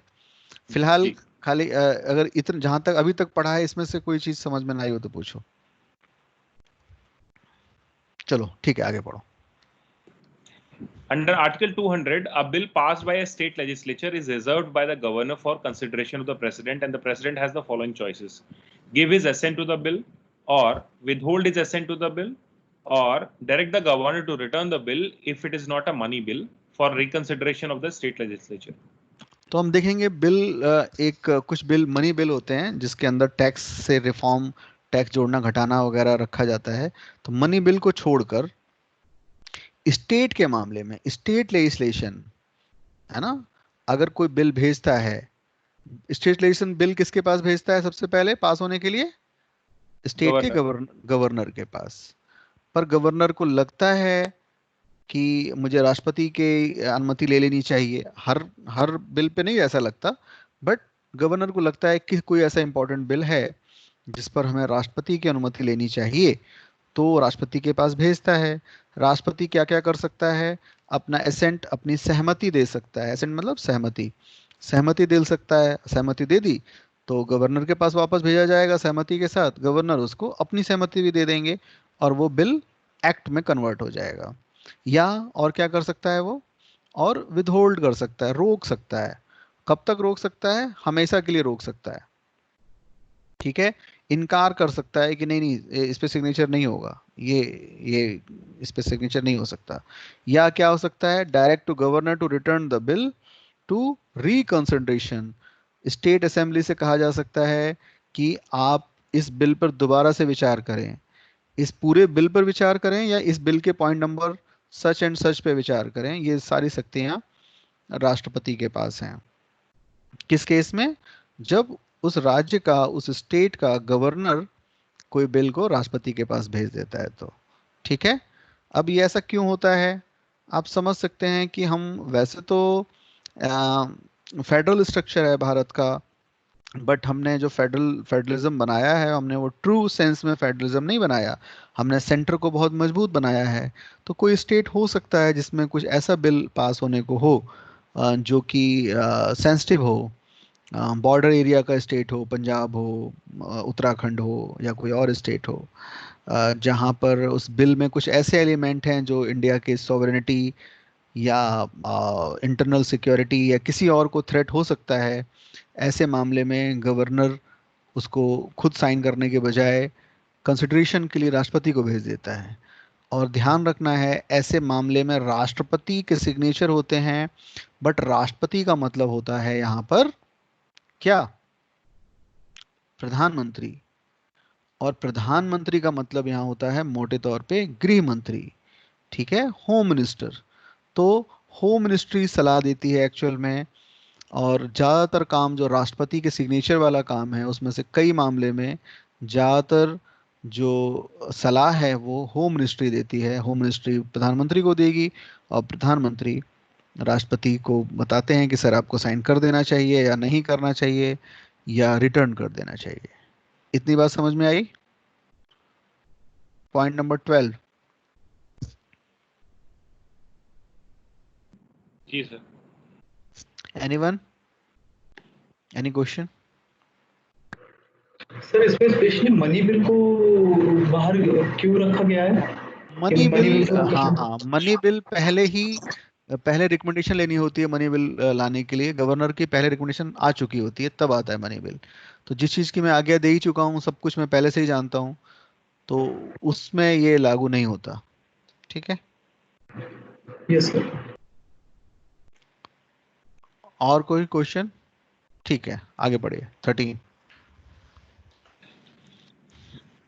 सर ये जो अगर गवर्नर ने कोई बिल भेजा है कंसिडरेशन के लिए, तो प्रेसिडेंट का जो भी रिकमेंडेशन है वो फिर बाइंडिंग होगा उनके ऊपर, राइट? 100% बाइंडिंग है।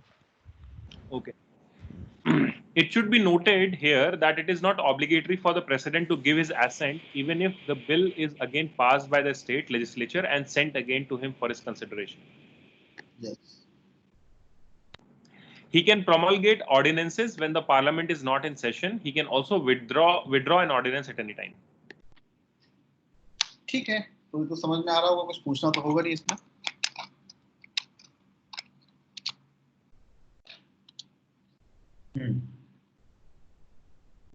He lays the following reports before the parliament: Comptroller and Auditor General (CAG), Union Public Service Commission (UPSC), Finance Commission and others. हाँ, तो ये राष्ट्रपति के नाम से ये सारे रिपोर्ट पार्लियामेंट में रखे जाते हैं हर साल। तो कैग है, जैसा कि नाम से पता चल रहा है, ये ऑडिट करता है, ऑडिटर जनरल है ये। तो जितने भी गवर्नमेंट की फंडिंग है, जहां जहां भी, जिन जिन भी क्षेत्रों में जहां पे भी खर्चा हुआ है संसद का, उन सब की वो ऑडिट करता है और इसकी रिपोर्ट प्रेसिडेंट के नाम से रखा जाता है हर साल पार्लियामेंट में। इसी तरह यूपीएससी पूरी रिपोर्ट देती है। पता है आपको, यूपीएससी आईएएस एग्जामिनेशन के अलावा भी आपको पता ही है बहुत सारे एग्जामिनेशन कराती है और सारे बहुत इंपॉर्टेंट होते हैं। उन सब की रिपोर्ट रखती है पार्लियामेंट के सामने, है ना, राष्ट्रपति के माध्यम से रखवाया जाता है इसको। और उसमें कई बातें बड़ी अच्छी आई हैं जो मिथ के अलावा हैं। हर साल का रिपोर्ट देखें यूपीएससी का, जैसे कई लोग बार कहते हैं कि सर इसमें तो बहुत सारा समय लगता है और कितने अटेम्प्ट में लोग होते हैं। हर साल, जैसे लास्ट ईयर का भी जो डेटा है, मोर देन 55% जो स्टूडेंट हैं वो फर्स्ट अटेम्प्ट वालों ने यूपीएससी का सिविल सर्विसेज निकाला होता है। तो हर साल 54 से लेके 55-60% के जो बच्चे हैं, लगभग मतलब 50 से 60 के बीच परसेंटेज हमेशा वो बच्चे होते हैं जो फर्स्ट अटेम्प्ट में UPSC IAS civil service exam clear किए होते हैं। बट मिथ इसके अलावा है। मिथ पता नहीं चीज़ों की कैसे बन जाती है और वो बनती चली जाती है, वो पता नहीं। बट फैक्ट ये है कि हर साल ये सारे रिपोर्ट रखे जाते हैं। और यूपीएससी का रिपोर्ट मैंने बताया कि एवरेज में हर साल 55% के लगभग बच्चे वो स्टूडेंट होते हैं जो फर्स्ट अटेम्प्ट में सिविल सर्विसेज जिन्होंने क्लियर किया होता है। इसी तरह फाइनेंस कमीशन है, इसकी रिपोर्ट रखवाई जाती है पार्लियामेंट में हमेशा प्रेसिडेंट के नाम से, प्रेसिडेंट रखवाते हैं। तो याद रखना है कौन कौन सी रिपोर्ट प्रेसिडेंट पार्लियामेंट के सामने रखवाते हैं। ठीक है, ये यही क्यों नाम रखे गए हैं, क्योंकि आपको पता है ये सारे के सारे बहुत ज़्यादा इम्पोर्टेंट वर्क हैं ये, और इसमें कहीं पर कोई ढिलाई ना हो या कोई साल ऐसा ना हो जब रिपोर्ट ना रखा जाए। ये सब से बचने के लिए ये जिम्मेदारी दे दी गई है प्रेसिडेंट की कि प्रेसिडेंट रखवाएंगे पार्लियामेंट में ये सारी रिपोर्ट, ताकि इन पे चर्चा हो सके और सब पब्लिक डोमेन में आ सके। क्योंकि अगर पार्लियामेंट में चर्चा हो रही है तो वो क्या है, पब्लिक डोमेन में आएगा और हर किसी को पता होगा कि कहाँ पर क्या हो रहा है, और इस पब्लिक दबाव में कहीं पे कोई गड़बड़ नहीं हो सकेगा। कोई ये नहीं कह सकेगा कि सर ये तो प्रधानमंत्री का भतीजा था इसलिए आईएएस बन गया।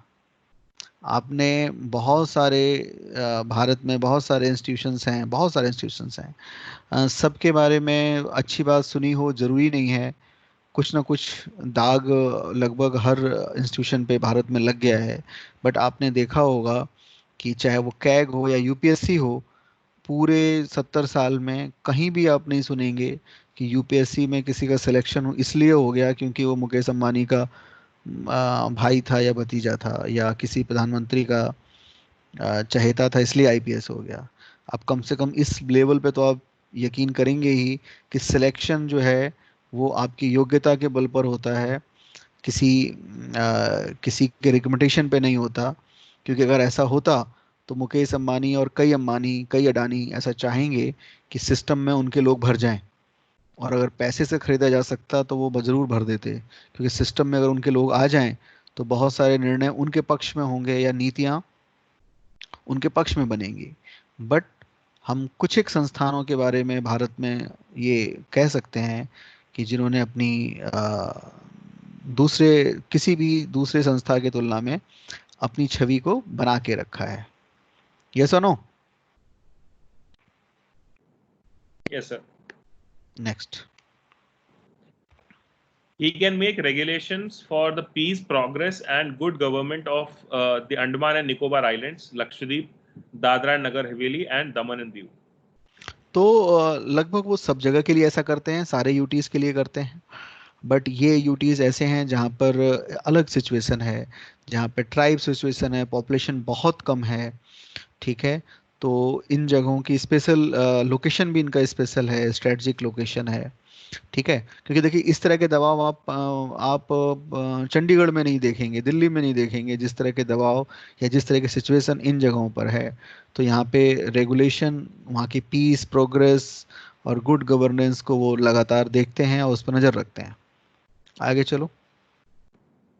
In case of Puducherry also, the president can legislate by making regulations, but only when the assembly is suspended or dissolved. क्योंकि आपको पता है यहाँ पर विधानसभा है, तो विधानसभा अपने लिए अपना काम करती ही है, बट विधानसभा अगर सस्पेंडेड है किसी वजह से, तो वहाँ पे लॉ लेजिस्लेशन भी, लॉ मेकिंग का काम भी प्रेसिडेंट के थ्रू होता है, यानी कि पार्लियामेंट करता है, ठीक है जी सर।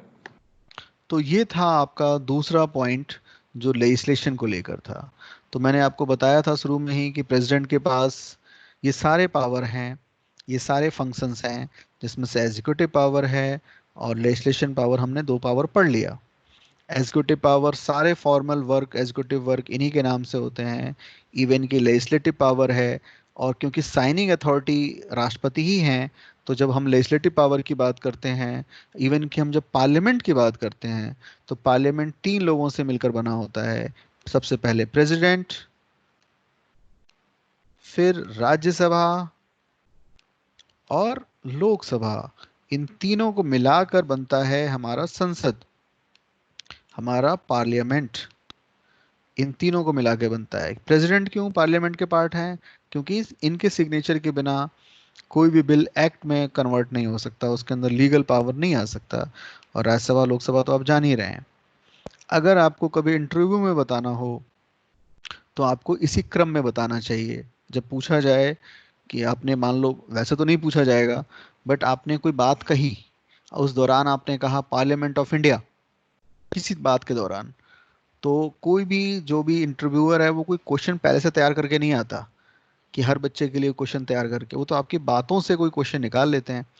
वो थोड़ा पढ़कर आना है उनको, तो पढ़कर नहीं आना। तो आप कोई क्वेश्चन के आंसर में आपने बोला पार्लियामेंट, तो कोई भी व्यक्ति पूछ सकता है कि okay what do mean by parliament. तो आपको बताना है और इसी क्रम में बताना है, क्योंकि हायरार्की में प्रेसिडेंट सबसे पहले हैं, फिर इसको राज्यसभा बोलना है। राज्यसभा क्यों बोलना है? क्योंकि ये अपर हाउस है हमारे हमारे हमारे पार्लियामेंट की, और उसके बाद लोकसभा। तो इन तीनों को मिलाकर बनता है हमारा संसद, हमारा पार्लियामेंट।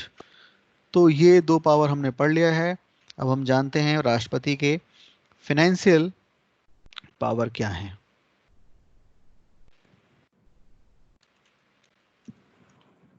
यस।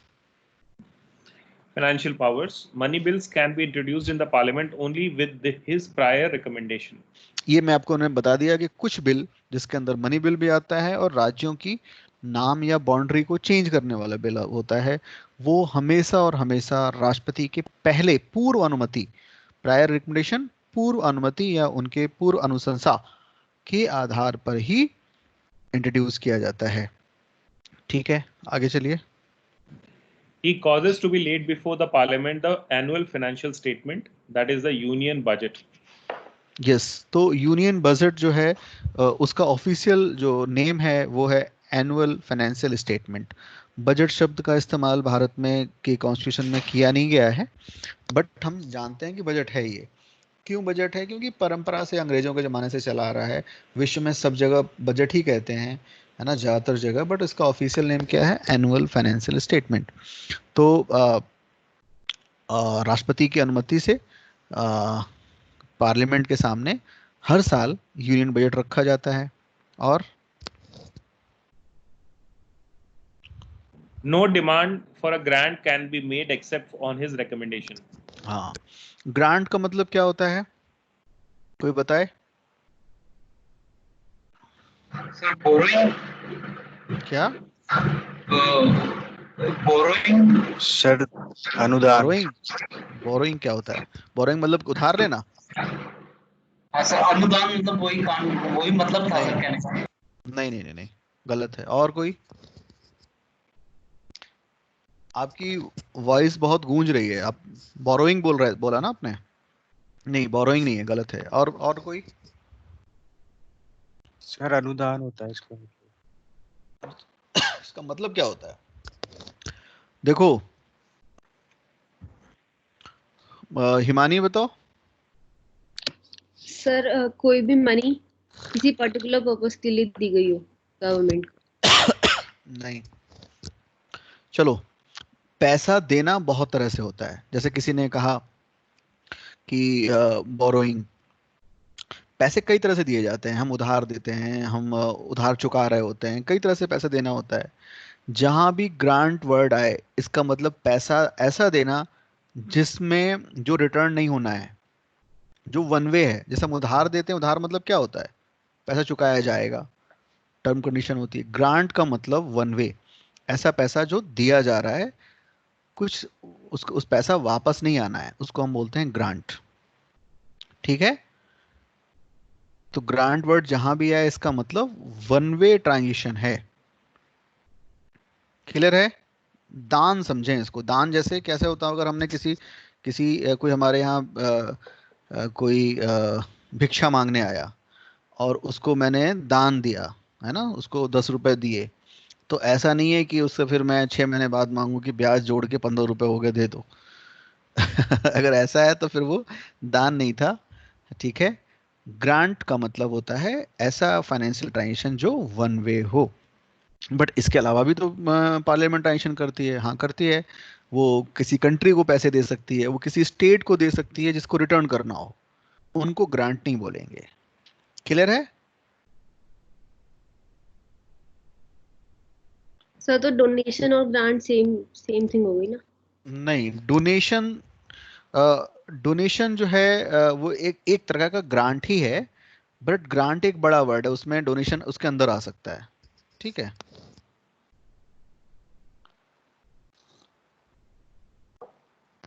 तो ग्रांट के अंदर डोनेशन आता है, ये बात ठीक है।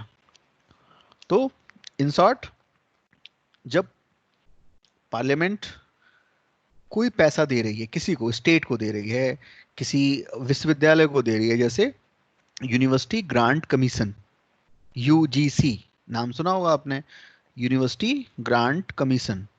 तो ये जो कमीशन है यूनिवर्सिटीज को ग्रांट करती है।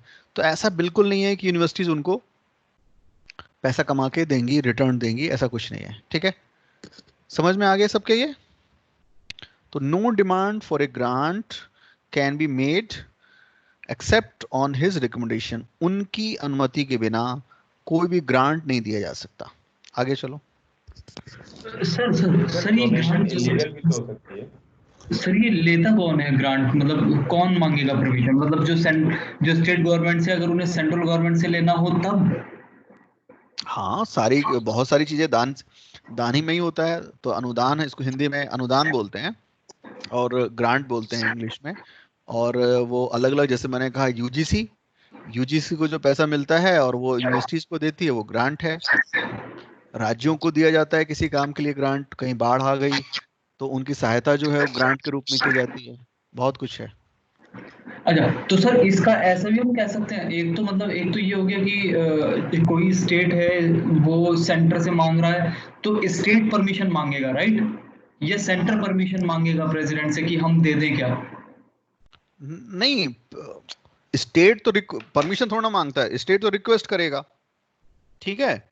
स्टेट रिक्वेस्ट करेगा और रिक्वेस्ट को मानना ना मानना वो सेंटर की बात है।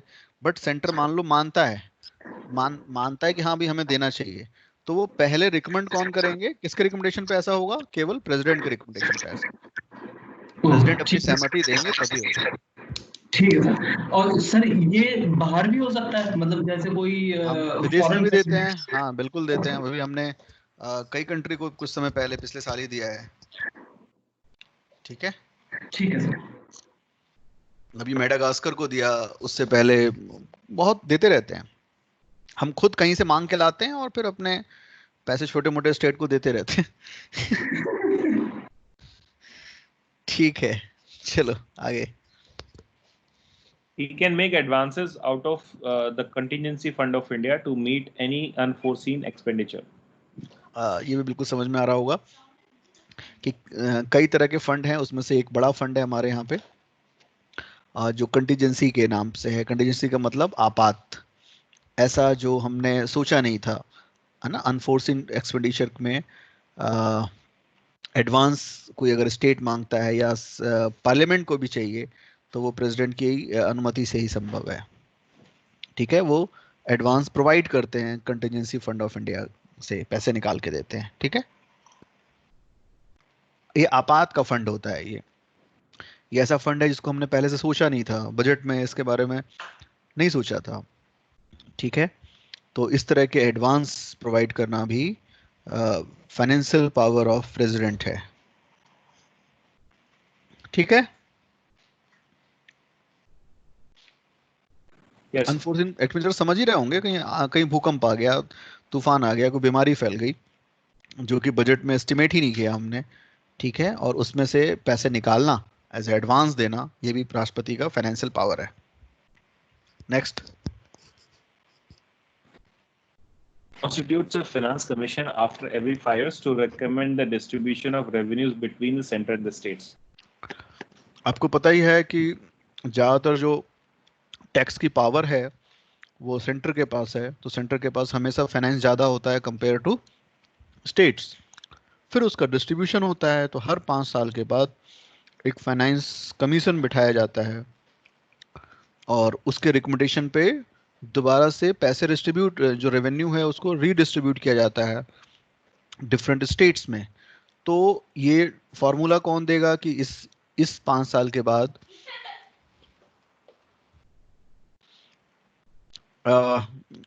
इस फाइनेंशियल कमीशन जो बैठा है इसके रिकमेंडेशन को का पालन किया जाए या फाइनेंस कमीशन बिठाया जाए जो हर 5 साल बाद बैठना है।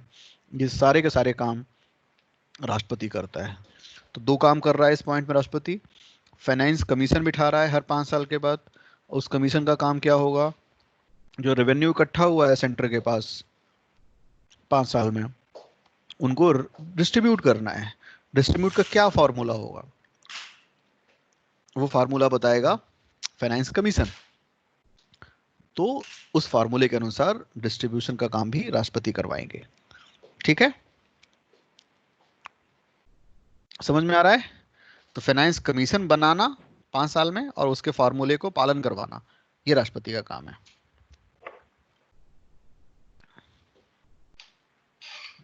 क्लियर है सबको। तो हम इस वाले पॉइंट में उनके फाइनेंशियल पावर पढ़ रहे हैं। मैंने आपको बताया कि मनी बिल का मतलब है मोटे तौर पे अभी मान के चलो टैक्स से रिलेटेड, टैक्स लगाना है, नया टैक्स लगाना है, टैक्स के रेट बढ़ाने हैं, ये सारे जो मैटर होते हैं वो मनी बिल में होते हैं। और आपको पता है हमने गवर्नमेंट ही इसलिए बनाई थी कि टैक्स मनमाने ना लगाए जा सकें। ऐसा ना हो कि एक राजा है, इसके मन में आया कि ताजमहल बनाते हैं, बट पैसे वैसे तो है नहीं, तो टैक्स बढ़ा दे, ताजमहल के नाम पे टैक्स बढ़ा दे। फिर एक ताजमहल बन भी गया, फिर उसको लगा के बड़ा सुंदर बन गया, बट ये सफ़ेद है, एक काला और बनना चाहिए, तो फिर टैक्स बढ़ा दे। वो ऐसा नहीं होना चाहिए। टैक्स एक बहुत ही लगाना एक बहुत ही जिम्मेदारी का काम है। तो पहले ही पूछना पड़ेगा किससे, राष्ट्रपति से, कि इस तरह का बिल लाया जा रहा है जिसको हम मनी बिल कहते हैं, जो टैक्स में किसी तरह के परिवर्तन की बात करता हो। नंबर 1। नंबर 2, हर साल बजट पेश करवाना काम होगा राष्ट्रपति का।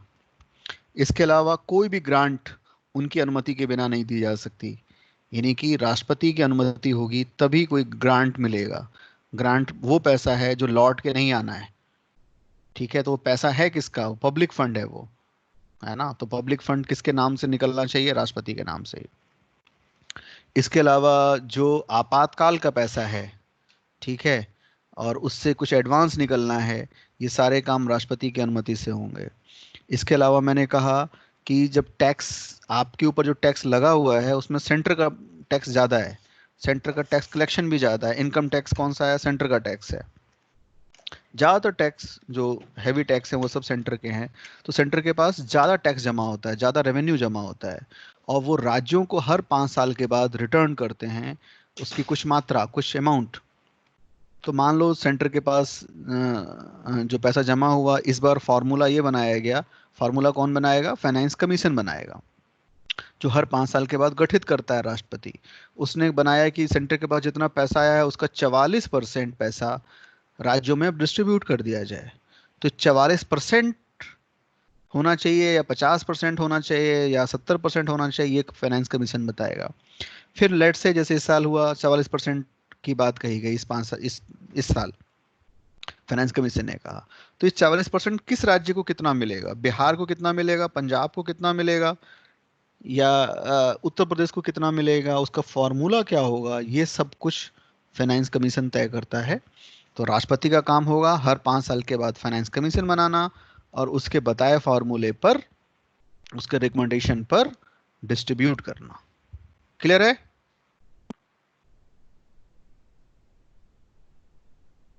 Okay, now fourth is judicial power of president. तो हमने 3 तरह की पावर पढ़ ली है उनकी, और चौथा है उनकी न्यायिक शक्ति, न्याय करने की शक्ति। तो देखते हैं प्रेसिडेंट, मैंने आपको बताया था कि सारे पावर प्रेसिडेंट के अंदर निहित हैं, एक एक करके हम पढ़ रहे हैं, और उसमें से अब चौथा नंबर आया जुडिशियल पावर। पढ़िए। Judicial powers. He appoints the Chief Justice and the judges of Supreme Court and High Courts. ठीक है, तो क्लियर है। आगे। He can seek advice from the Supreme Court on any question of law or fact. However, the advice tendered by the Supreme Court is not binding on the President. हाँ, तो बिल्कुल समझ में आ रहा होगा, इसमें समझाने की ज़रूरत नहीं है। अब आप लोग खुद समझदार हो चुके हैं, बहुत देर से पढ़ रहे हैं आप, कि किसी भी मैटर पर, जो भी लीगल मैटर है, सुप्रीम कोर्ट से वो सलाह ले सकते हैं, है ना? सलाह ले सकते हैं सुप्रीम कोर्ट से कि इस मैटर पर, जो ये लॉ मैटर है, इस पर आपकी क्या सलाह है, और सुप्रीम कोर्ट अपनी सलाह देगा। सुप्रीम कोर्ट की जो सलाह जो भी देता है उससे राष्ट्रपति बंधे हुए नहीं है। उन्होंने सलाह मांगी, सलाह दे दी गई। अब वो सलाह को पूरी तरह मानते हैं, पूरी तरह खारिज कर देते हैं, या किसी अंश में मानते हैं, आंशिक रूप से मानते हैं या नहीं मानते, वो सारी जो पावर है वो राष्ट्रपति के पास है। बट सलाह देने का काम है, सलाह मांगने पर सलाह देने का काम है सुप्रीम कोर्ट का। ठीक है, next. He can grant pardon, reprieve, respite, and remission of punishment, or suspend, remit, or commute the sentence of any person convicted of any offense. Yes. तो he can grant pardon, माफी, क्षमा। वो किसी को क्षमा ग्रांट कर सकते हैं, यानी कि किसको, मतलब किसको कर सकते हैं? Any person convicted of any offence, किसी भी को भी, चाहे वो भारत का नागरिक हो ना हो, पर उसको भारत में सजा मिली है, और किस सजा पे? एनी ऑफेंस, चाहे वो 1 दिन की 1 घंटे की सजा हो, या मैक्सिमम हमारे यहाँ कैपिटल पनिशमेंट हो सकता है, कैपिटल पनिशमेंट हो, फाइनेंशियल पनिशमेंट हो, उसको कोई सजा मिली है जिसमें उसको कोई फाइनेंशियल पनिश किया गया है, वो कोई भी अमाउंट हो, चाहे वो छोटे से छोटा अमाउंट हो या कितना भी बड़े से बड़ा अमाउंट हो। कहने का मतलब, any person convicted of any offence president pardon कर सकते हैं। ठीक है, पूछो, इसमें से कुछ पूछना है तो।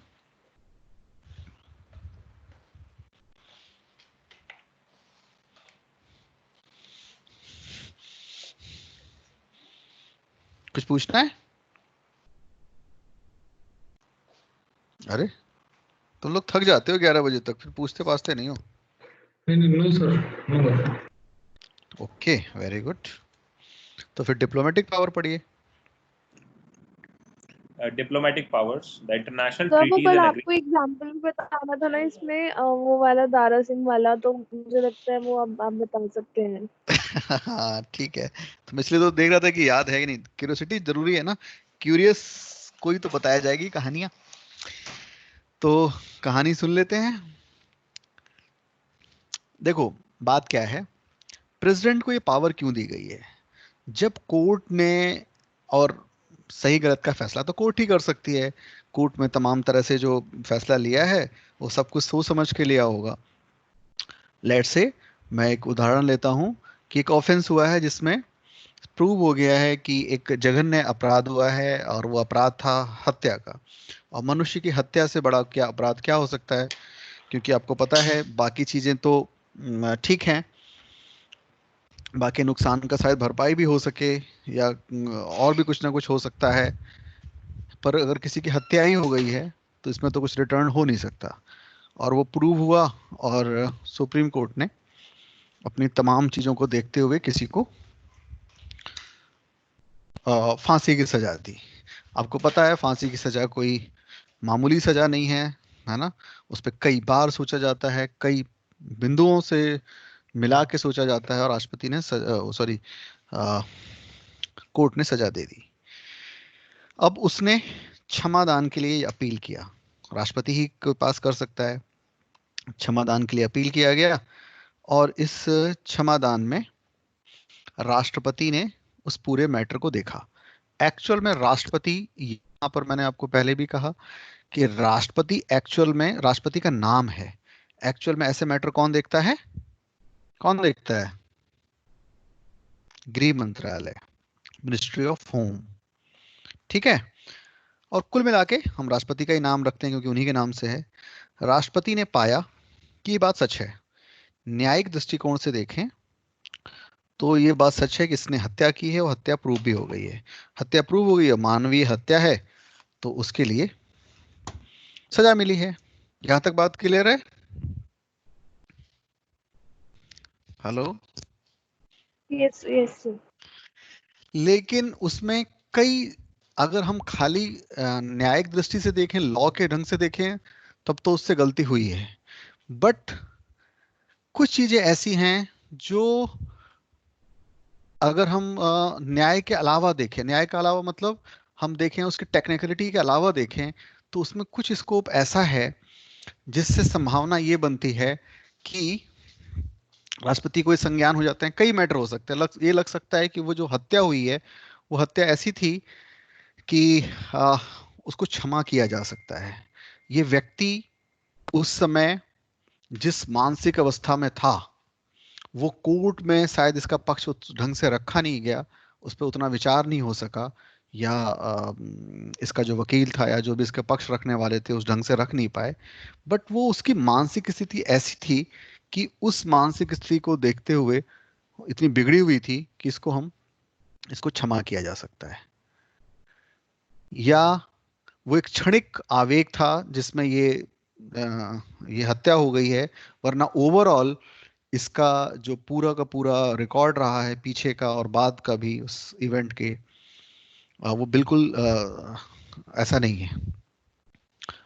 नंबर 1। नंबर 2, क्षमा इसलिए भी किया जा सकता है कि कई बार कुछ फैक्टर्स को उस ढंग से देखा नहीं गया जिस ढंग से देखा जाना चाहिए था, और उसको नजरअंदाज करने की वजह से किसी को सजा दी गई है। तो कई मैटर में, या कोई व्यक्ति बहुत बूढ़ा हो चुका है, बूढ़ा हो गया है, इतना ज्यादा कमजोर है कि लॉ के हिसाब से तो उसने क्राइम किया है और उस लॉ ने उसको सजा दे दी है, बट मानवीय दृष्टिकोण से देखें तो उस पर सजा देने का कोई मतलब नहीं है, उसको क्षमा किया जा सकता है। तो इस तरह के बहुत सारे रीजन हो सकते हैं जहां पर लॉ वर्क नहीं, लॉ तो पॉइंट टू पॉइंट वर्क कर रहा है, 2 और 2 4 होते हैं, वो तो ये कह रहा है, और 2 और 2 4 होने ही चाहिए सारे कंडीशन में, ज्यादातर कंडीशन में। बट कोई एक आध मैटर ऐसा हो सकता है जहां पे 2 और 2 4 की जगह 5 करने हो, या 3 करना हो, या 1 करना हो।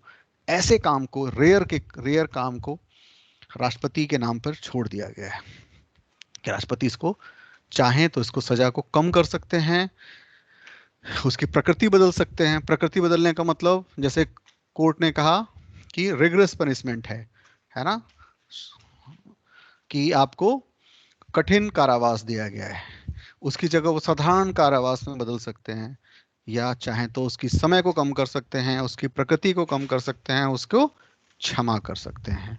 और राष्ट्रपति का जो क्षमा है उसकी शक्ति मैंने लास्ट क्लास में बताया था, वो एब्सोल्यूट किस्म की है। मतलब उनका क्षमा का मतलब ये माना जाएगा कि इस व्यक्ति ने ये काम किया ही नहीं। दारा सिंह के मामले में क्या था, दारा सिंह रेसलर थे इंटरनेशनल लेवल के, और भारत को उन्होंने बहुत जगह प्रेजेंट किया था और काफ़ी ज़्यादा नाम भारत का आया हुआ था।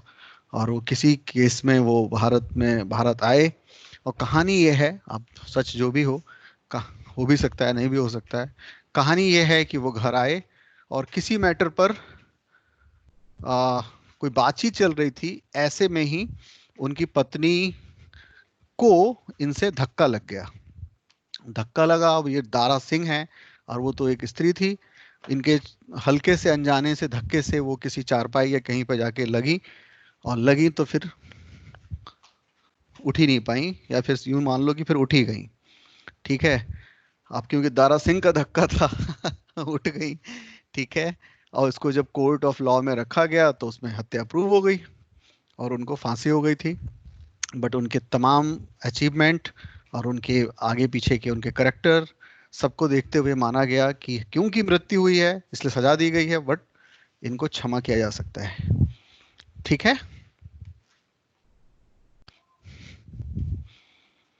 Hello, yes sir. Yes sir. तो कोई केस है? हाँ, उस समय राष्ट्रपति डॉक्टर राजेंद्र प्रसाद थे और उनकी समझ थी कि ये एक हादसा है, और ये हादसा भी ऐसे व्यक्ति से हुआ है जो हर तरह से इसका कोई भी इसका आगे पीछे का कभी इंटेंशन नहीं रहा, कोई ऐसा करेक्टर नहीं रहा, बल्कि इसने भारत को हर जगह एक अच्छा सम्मान दिलाया है इंटरनेशनल प्लेटफॉर्म पे। तो इन सब को देखते हुए उनकी सजा पूरी तरह माफ कर दी गई थी। ठीक है, बट सर राष्ट्रपति ऐसा डिसीजन अपील करने के बाद ही देगा, अपने से मतलब इंटरफेयर नहीं कर सकता राष्ट्रपति। हाँ, उनके पास क्षमा याचना जाती है और उस पर पूरा डिस्कशन होता है। वो आमतौर पर पूरे कैबिनेट का और ख़ास तौर पे मिनिस्ट्री ऑफ होम का पूरा रिकमेंडेशन होता है, पूरी छानबीन होती है, क्योंकि ये छोटा मैटर नहीं है ये। वरना तो राष्ट्रपति जब मन तब, अच्छा दूसरी बात, राष्ट्रपति अपने मन से भी नहीं कर सकता। ऐसा नहीं है कि कोई उसी का रिश्तेदार या उसके कोई पसंद का व्यक्ति है, उसकी क्षमा याचना वो मान ले और बाकियों की ना माने, ऐसा नहीं हो सकता। ठीक है, तो एक तरह से वो कैबिनेट का डिसीजन है इन जनरल, और इन पर्टिकुलर मिनिस्ट्री ऑफ होम का। ठीक है, मिनिस्ट्री ऑफ होम का क्यों? उनके पास इंक्वायरी की काफ़ी शक्तियां हैं। सारे के सारे इंटेलिजेंस जो हैं, मिलिट्री इंटेलिजेंस को छोड़ के सारे के सारे इंटेलिजेंस किसके अंतर्गत आती है? Ministry of home.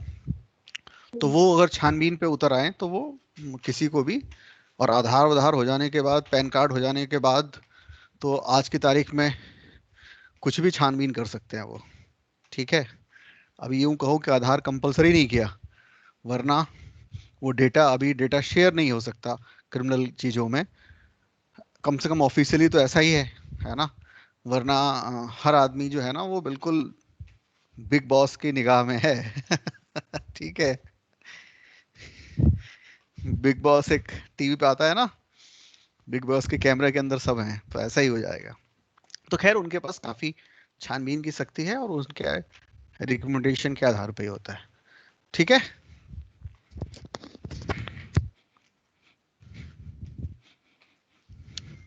बोलो, ठीक है ना? डिप्लोमेटिक पावर पढ़िए। Diplomatic powers, the international treaties and agreements are negotiated and concluded on behalf of the president. हाँ, However, they are subject to the approval of the parliament. Of course.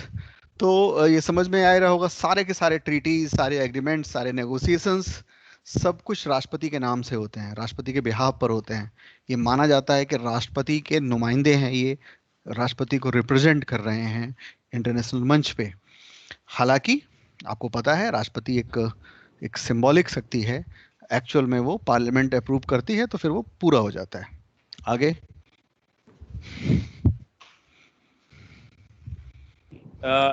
however, he represents India in international forums and affairs. Next. He sends and receives diplomats like ambassadors, high commissioners, and so on. Okay, सब समझ में आ रहा होगा। उन्हीं के recommendation पर उन्हीं के वही सेंड करते हैं सारे डिप्लोमेट्स को, जो भारत के डिप्लोमेट्स हैं, चाहे वो एम्बेसडर्स हों या हाई कमिश्नर्स हों। कोई जल्दी से मुझे बताए दोनों में डिफरेंस क्या होता है? एम्बेसडर्स साक्षी बताएंगी, एम्बेसडर्स एंड हाई कमिश्नर्स। बाकी लोग भी सोच के रखें, बताओ।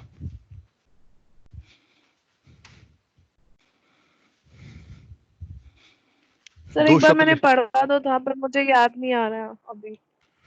लो, जब समय पे काम ना आए तो फिर वो कर्ण वाली ताकत बेकार है, अर्जुन की ताकत चाहिए। बताओ, और कोई बताए।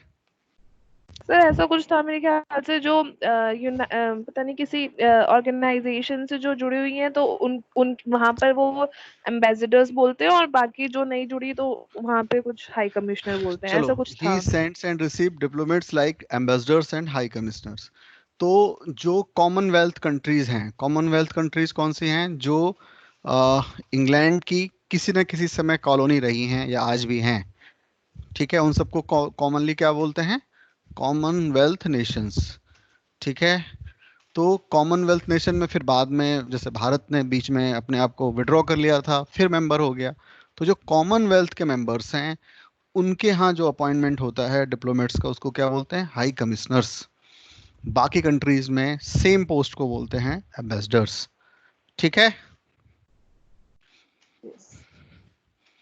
ओके। तो अगर जैसे कि कॉमनवेल्थ की कंट्री नहीं है यूएसए, तो यूएसए में हमारा डिप्लोमेट क्या कहलाएगा?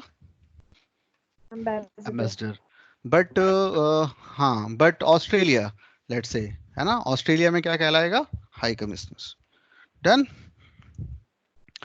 मिलिट्री पावर, सारी की सारी मिलिट्री पावर या तीनों फोर्सेस का जो हमारा डिफेंस का जो फोर्स है उसका सुप्रीम कमांडर कौन है? राष्ट्रपति। तो इंडिया का डिफेंस फोर्स का सुप्रीम कमांडर कौन है? President of India. चाहे उनको बुलेट लोड करनी भी ना आती हो या बंदूकों का फर्क ना पता हो कि .3 कौन सा है और क्या है, लेकिन सुप्रीम कमांडर कौन है हमारे डिफेंस का? मिलिट्री पावर, सारी मिलिट्री पावर राष्ट्रपति के। तो मैंने यही कहा कि ये सिंबॉलिक है, और सिंबॉलिज्म कोई छोटी चीज नहीं होती, बहुत महत्वपूर्ण होता है। ऐसा नहीं है कि सिंबॉलिज्म का कोई मायने नहीं होता। हमारे जीवन में सिंबॉलिक चीजें बहुत मायने रखती हैं, तो उसमें से ये भी है।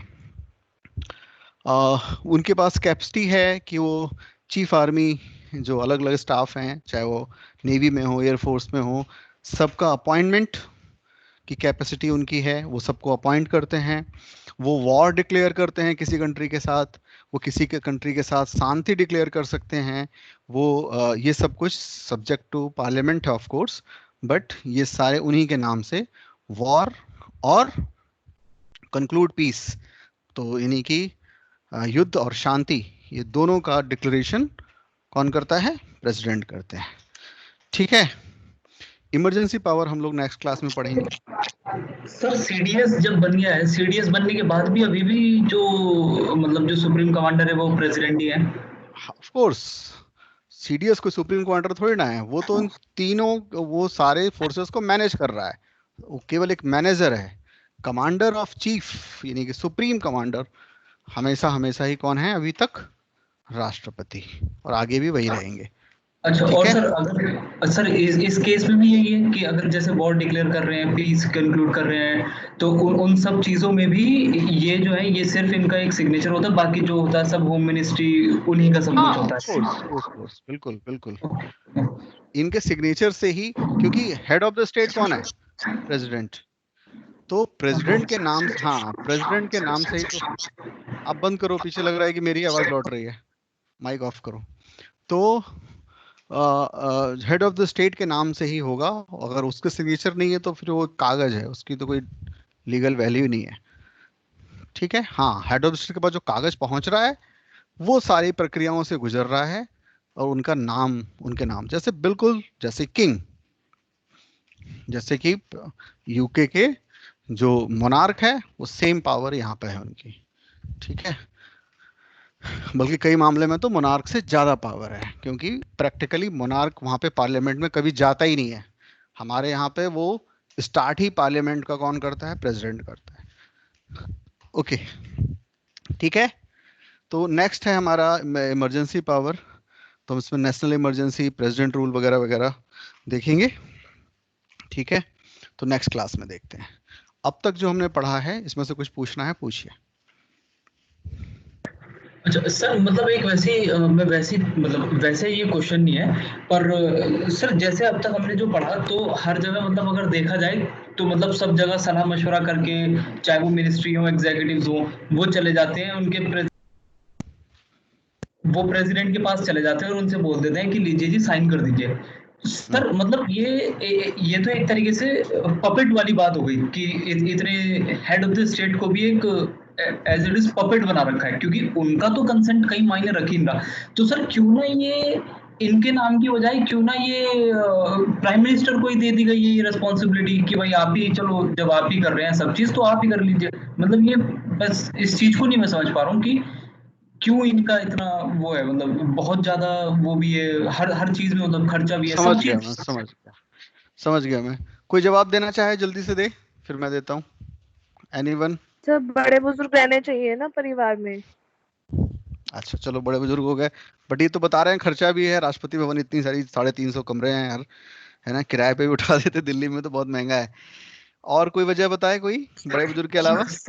ये खर्चा Sir, मतलब मैं राष्ट्रपति वैसे को Sir, first of all, answerability is very much required in all the cases. And second thing is we should be answerable to someone. First thing. Second thing is they have President has a veto power in so many cases, and he is a symbolic head of the state. So that's we have already accepted this kind of government process. So that is why I think it is very much required. ठीक है, देखो क्या बात है। In general जो president हैं वो अपने विवेक का इस्तेमाल नहीं करते, अपनी बुद्धि से काम नहीं कर, बुद्धि का मतलब वो अपनी कोई दखल नहीं देते इन जनरल।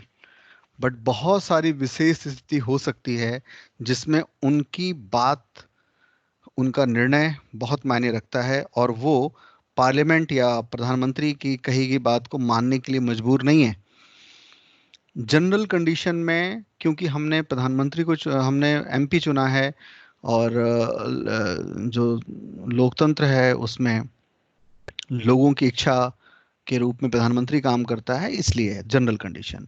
बट वो कई बार ऐसा हुआ है इतिहास में जब प्रधानमंत्री ने कुछ कहा हो और राष्ट्रपति ने उसको मना कर दिया हो। एक बार भी मना कर देते हैं वो, तो पब्लिक में संदेश जाता है कि प्रधानमंत्री की बात से राष्ट्रपति सहमत नहीं है, और ये बात भी पब्लिक डिस्कोर्स का पार्ट बन जाती है।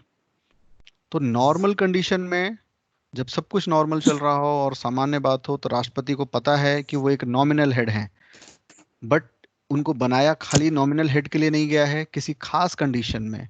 जैसे हम ज़्यादातर जिंदगी में बहुत सारी चीज़ें खास कंडीशन के लिए करते हैं, जैसे हम हेलमेट पहनते हैं, रोज एक्सीडेंट नहीं होता है। ऐसा नहीं है कि हम आज हेलमेट पहने बना निकले हैं, बाइक चला रहे हैं, माइक ऑफ करो, किसी का ऑन है पीछे, तो एक्सीडेंट हो ही जाएगा। बट हम क्या करते हैं, एक कंडीशन को सोचकर हम हेलमेट पहन के चलते हैं, और कई बार ऐसा होता है कि एक्सीडेंट हुआ और हेलमेट था इसलिए बच गए। सेम कंडीशन ये है, राष्ट्रपति का इन जनरल काम नहीं है, कुछ उस तरह से एक्टिव वर्क नहीं है, सिंबॉलिक वर्क है। बट बहुत सारी ऐसी सिचुएशन जिसमें प्रधानमंत्री मनमाना करने पे उतर आए हैं, या ऐसे काम है जिनके पास संख्या है पार्लियामेंट में, इसलिए प्रधानमंत्री कर सकते हैं, बट वो मॉरली ठीक नहीं है। और ऐसे में राष्ट्रपति ने कई मौके ऐसे आए हैं जब अलग अलग प्रधानमंत्रियों के अलग अलग कृत्यों पर राष्ट्रपति ने क्वेश्चन उठाया है। और एक ऐसा गार्जियनशिप में हमारे यहाँ होना जरूरी है। हमारा अच्छा गार्जियन कौन है? हमारा घर का अभिभावक कौन है? भाई मैं सारे काम मैं कर रहा हूँ, मैं अब वयस्क हो गया हूँ, मैं खुद बाल बच्चे वाला हूँ, सब कुछ है, तो ज्यादातर कंडीशन में वो चुप रहें और मेरी चीजों को, जहां तक सब कुछ नॉर्मल है उसको स्वीकार करें। बट उनको लगता है कि अरे वो सब कुछ ठीक है, ये अब वयस्क है, निर्णय खुद ले सकता है, सब कुछ है, बट ये वाली बात मॉरल ठीक नहीं है।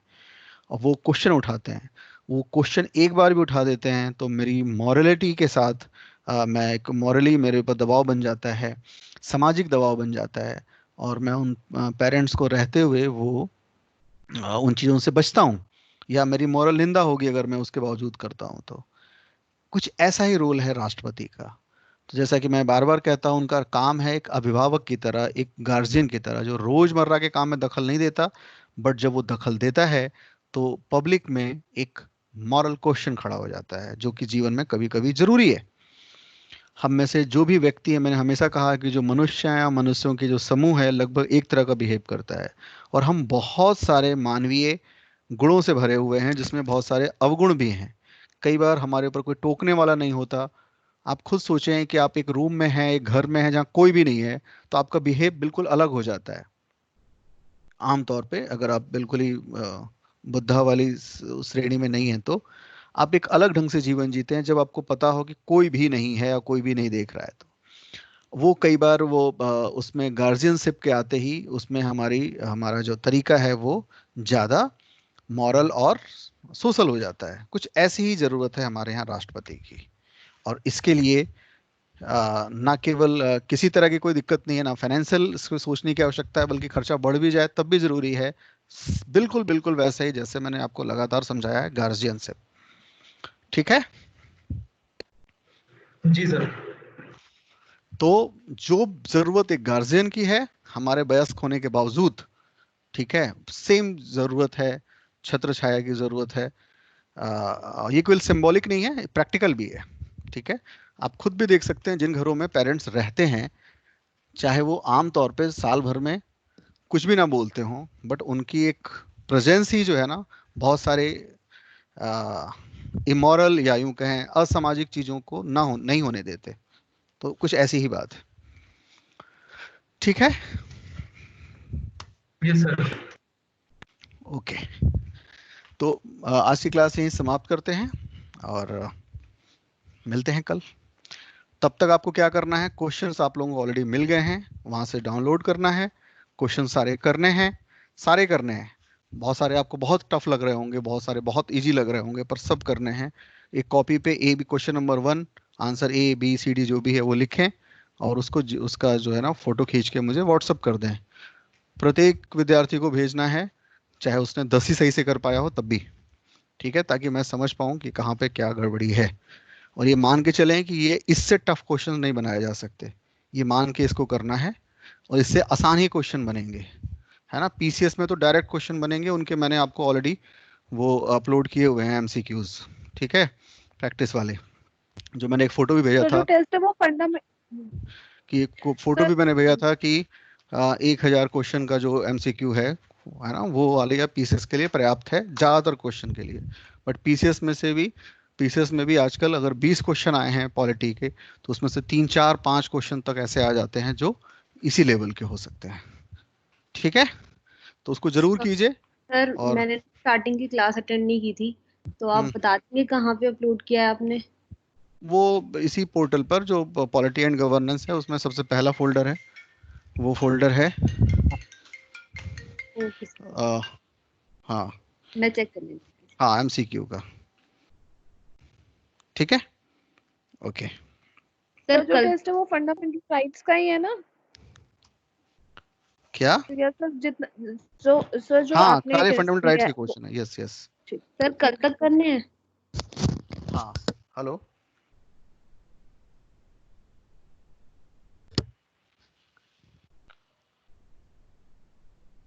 हाँ ठीक ओके, है, good night sir. Good night, good night, good night sir. Good night sir. Good night. Sir मेरा एक क्वेश्चन था। बोलो। सर जो आर्टिकल नंबर 17 है, अबॉलिशन ऑफ अनटचेबिलिटी, ये फॉरेनर्स और सिटीजन्स दोनों के लिए अवेलेबल है या सिर्फ सिटीजन्स के लिए? दोनों के लिए। सर मतलब लक्ष्मीकांत में कहीं भी मेंशन नहीं था, तो थोड़ा कंफ्यूजन हो गया। कोई भी भारत में रह के अनटचेबिलिटी बिहेव नहीं कर सकता। ओके, ठीक है। Good night sir. Good night. Good night सभी को।